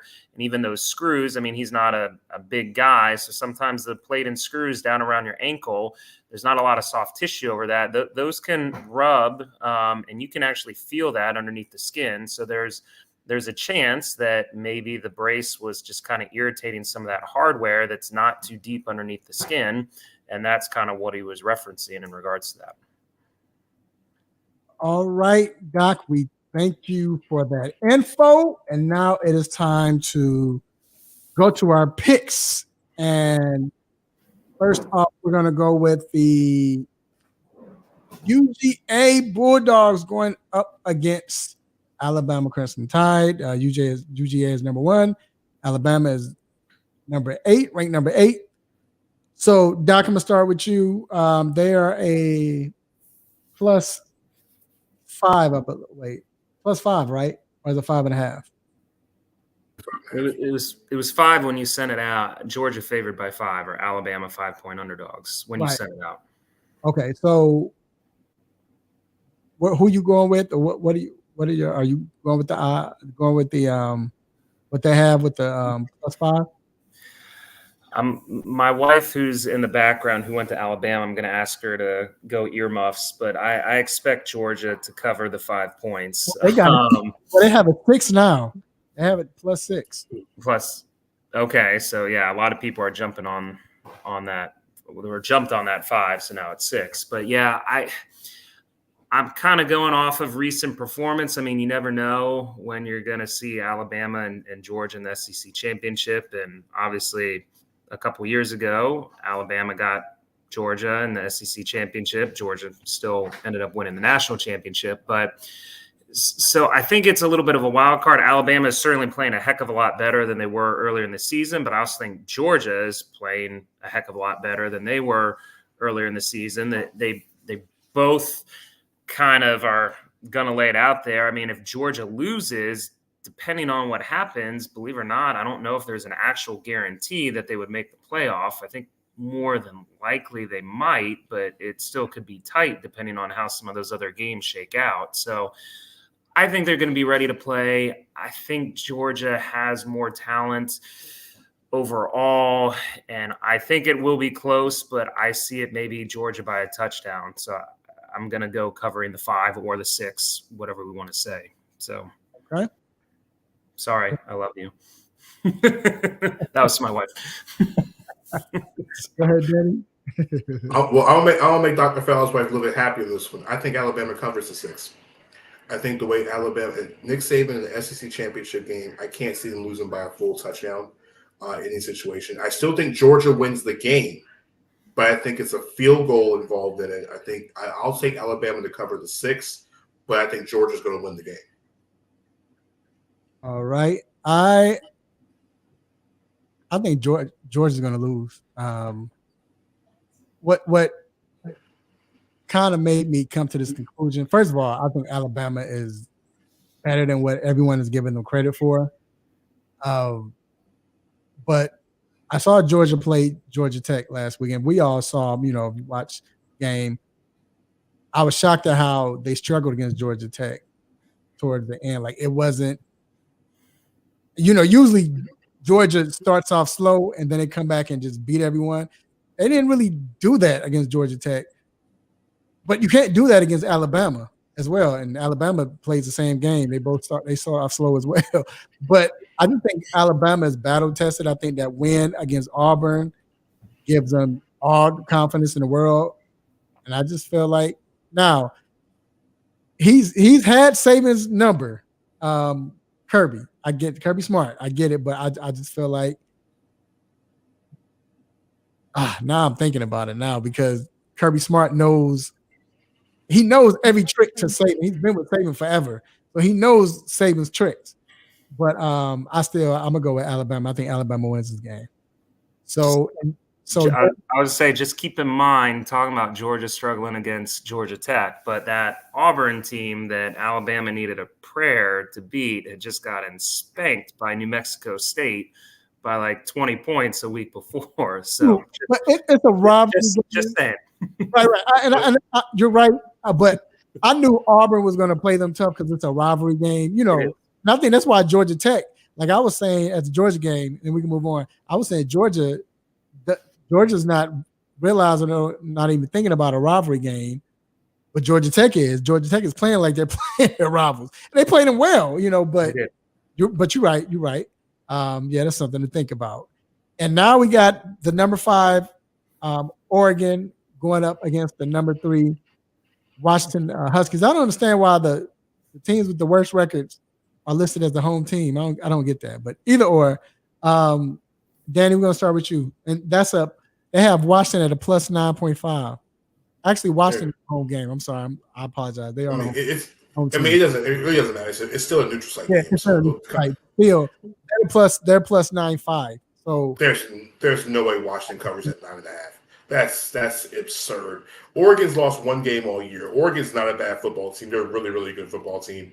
I'll take the plus 9.5 all day long. Give me the Ducks with the 9.5. And I wouldn't be surprised if they win, but I'm definitely taking the 9.5 for the cover. But I don't get that because they're saying that Oregon's going to beat them by 9.5. I don't get that. I thought you said Washington was 9.5 point favorite. No, they're plus 9.5. It's a plus. Give me Washington plus 9.5. Washington's not lose by 9.5. There's no way.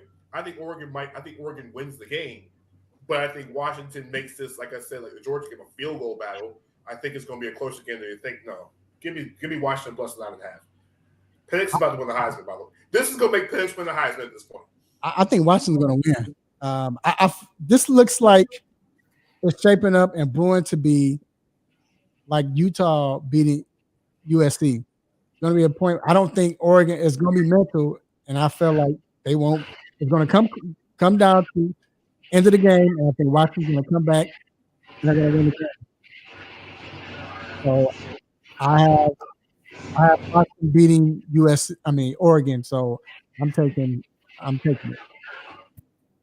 Go ahead, Doc. Yeah, I'll be quick. I agree. I don't understand the 9.5 either.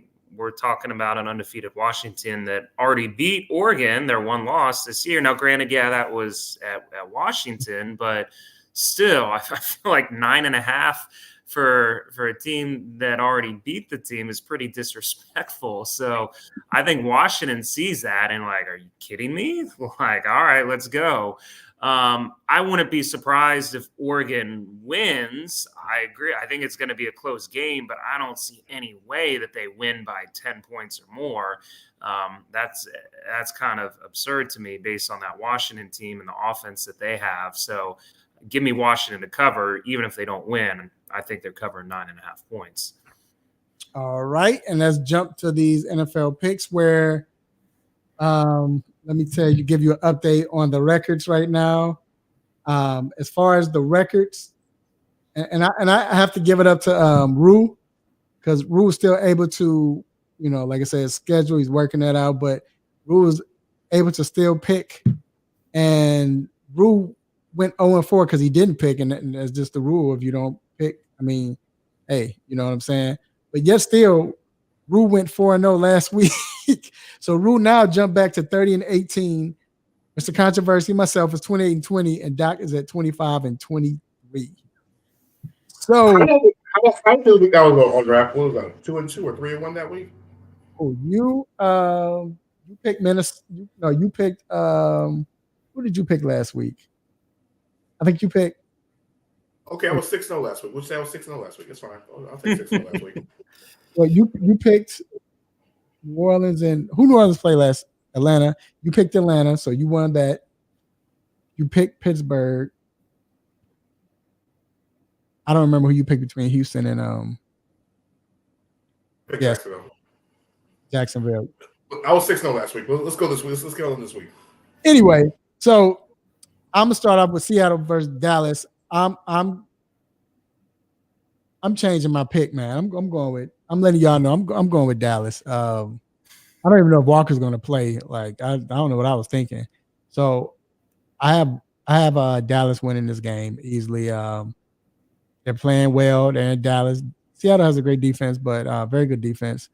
Dallas is on a roll right now. They're playing at home. And without Walker, I don't think they'll be able to like slow the game down as far as Seattle. So I have Walker. I have Dallas winning. Make it quick. Doc. Yeah, no, I have Dallas, and I don't think it's actually going to be very close. And I was surprised when I saw your initial text that you were picking Seattle, but I think Seattle's struggling. They're hurting. Dallas, it pains me to say, I feel like has hit their stride. I still think that the Niners and the Eagles are better than them in the NFC, but I certainly think they'll handle the business against the Seahawks. Give me Seattle in the upset. Here's the thing. Dallas has not been a team above 500 all season. It doesn't start Thursday. Give me Seattle on the road in Dallas. Somehow Geno Smith bounces back after getting beaten down by the 49ers. I think DK Metcalf has a big game. And listen, I think Charbonnet gets over. I think Charbonnet gets close to 100 yards tomorrow night. Give me Seattle with the upset. So now we're going with Denver versus Houston in Houston. Go ahead, Doc. Yeah, I'm going to go Houston. Denver obviously has been playing some really good football, as has Houston. I just, back and forth. I'm gonna take Houston's offense over Denver's defense. I think that's kind of the matchup. I think it's going to be a close game, but if it was in Denver, I'd probably take Denver. But give me Stroud and Houston at home. So, Danny, I think Houston scores too many points. I think Denver's one of those teams where you get capped at a certain number. I think if Denver keeps the game under 24, they win. But I think Houston's offense gets closer to 30. So give me the Texans in a game like this one. I'm going Denver. I think everybody still is basically undermining, not giving Denver their respect. Denver's beaten some very good teams. They've slowed some teams' offenses down on. Russell Wilson is playing well. They're getting to the point where he's not making mistakes. They're getting in this groove. They're trying to believe what Sean Payton is doing. They're believing what the defensive coordinator is doing. Houston, I understand why people will pick Houston, but I just think when you look at the coaching matchup, I just got to go with Payton. And like I said, Denver believes right now. And I feel like, I know that Denver's right now. I think Denver's the most scariest team to play in the NFL right now. I don't think any team want to play them because of the confidence is growing, because of their defense that's good. And you still have Russell Wilson who can make those plays, and everybody's starting to play and agree. So I have Denver winning that game.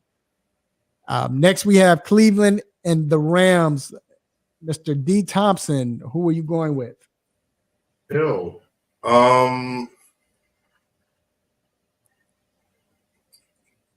me Sean McVay and company.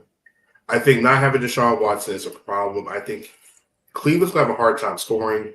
And I know Cleveland has a really, really good defense, but I think the fact that Cleveland can't keep the ball and will be able to move the ball on the Rams defense will put their Browns defense on the field way too much. I think that there's going to be a Cooper Kupp game. Give me the Rams. First, DTR, I know he had a concussion, but did PJ Walker get hurt as well? I know he got hurt, but I don't think it was a concussion. Who, DTR? I think DTR is in concussion protocol, I believe. I think PJ got hurt, but he's not. He didn't. I know PJ's not concussion, but PJ's is he? I wonder if he's playing or not. I don't know. I know Flacco was the number 2 quarterback, so if PJ is playing, I'm still going with the Cleveland Browns. But if PJ is playing, I'll go with Cleveland. LA Rams going against a tough defense. Now, that running back they have, I can't think of his name, but Kyron Williams. Kyron Williams. I keep getting him and Kevon Mitchell mixed up, but Kyron Williams is a beast. But that Cleveland defense, we all know Stafford, the old Stafford. Now, Stafford is getting pressured. Stafford liable to throw it to the umpire, the back umpire, when he get pressured. So with all of that pressure coming from Cleveland, and Rams defense is not good like that, Cleveland need to run the ball, protect the ball, throw it to your tight ends. I say Cleveland goes to LA and get a win. Doc? Yeah, I'm going with Danny and sticking with the Rams. I think the Rams offense finally has all their pieces, both for the wide receivers with Kupp and obviously Kua back, but then also Kyron Williams. So they're finally healthy in offense. They're playing good football. Yes, Cleveland has a good defense. They just gave up 29 points to Denver, who, again, I wouldn't classify as a strong offense. They've generally struggled throughout the year. So I'm just going with kind of who's peaking a little more right now, and I think the Rams are on the up, the Browns are on the down, and in LA, give me the Rams. So then last but not least, the big game of the year, San Fran going up to play the Eagles. This is tough, but I'm going San Fran. I think San Fran has reached their stride. I think, they're hit their stride back again, and this is the toughest defense that the Eagles will play. I know this is not last year, but I believe 49ers have some payback, just like how the Eagles did with Kansas City. And I believe that the 49ers would have won if Purdy didn't get hurt last year. The game was close until they brought in, I forgot the quarterback, whoever came in, and he was awful with throwing interceptions, turning the ball over and everything. I just think that 49ers defense going up against that Eagles offense, with Eagles offense not playing up to par yet, I got them winning. So I'm going San Francisco. They won't be able to stop McCaffrey now. You got a healthy Deebo Samuels. The most dangerous player besides McCaffrey is Ayuk. So, and then Kittle's playing well. San Francisco going to win convincingly. Doc. Yeah, I'm going the 49ers as well. And maybe it's just a spite pick over the Eagles because I'm so tired of them winning these close games. I think it's going to be a dogfight. Both are strong on obviously both offense and defense. I think the two best teams in the NFC. I think they'll probably be clashing potentially in the NFC Championship again. The 49ers had a bad lull of like 3 games, but now they're back and healthy. And I just feel like at some point, the magic that the Eagles keep pulling out these close wins is going to end. Maybe it doesn't end this week, but I'm going to take the odds and say the Niners find a way to get it done in Philly. So, Danny. I think the one thing a lot of people are talking about this week is Philadelphia's defense took 90. They were on defense for 92 plays on Sunday against the Bills. The Bills ran 92 plays on that Eagles defense on Sunday. Even they lost. That's a lot of plays to turn back around. And now you got Christian McCaffrey looking at your face this week. Give me the 49ers. I know that this is not how it's going to end up, but give me the 49ers this time around. And we'll just have our popcorn ready for the NFC Championship game. I think McCaffrey has a big game, but really I think they won't be tush pushing the 49ers. Let's say that. I don't see no tush pushes on Sunday, so give me the 49ers. Well, if they know not to jump over the top, that you can't. If these teams stop jumping over the top, that's how they're getting lower. They don't get it, but either or. All right, Doc, we definitely appreciate you for coming on, man. Hey, have a great weekend. Say hello to the baby. We spoke to the wife already. If she didn't know, hello, wife. She's been a part of the show. I don't know if she knows she has a little spot on the show. Just being mentioned and having, so it's good to have the wife on the show. But either or, have a good one, and we would talk to you the week after next. Okay. Thank you, guys. Have a good one. All right. We just got to pay this one bill, and we'll be right back. Quick bill, and we'll be right back.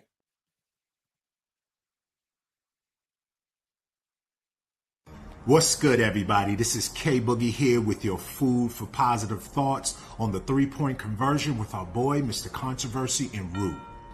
Take out the garbage. That's right. Take out the garbage. There's garbage in your life. There's negative thoughts. There's negative meditation that you're having. You're thinking on bad things, and there's negative thoughts that are in your mind or maybe have been said to you. Take out that garbage. Get rid of those bad thoughts. Get rid of those negative thoughts that people have tried to place in your life and those things that they're saying negatively about you. Take out that garbage, man, because guess what? You don't deserve to stay there. God has blessed you with great things and for you to do great things. So understand that when you take that garbage out, you start to replace your thoughts with positive, fruitful thoughts that are beneficial to you. You're going to see how you win in life. Yo, you are equipped. Don't doubt yourself and don't put yourself down and don't allow garbage to come and stink up your life because you deserve better. So go get the life that you deserve because you are equipped and blessed. So go get it, man. That's what's up. Yo, I'll see you next week. Have a great one. Be blessed. Peace.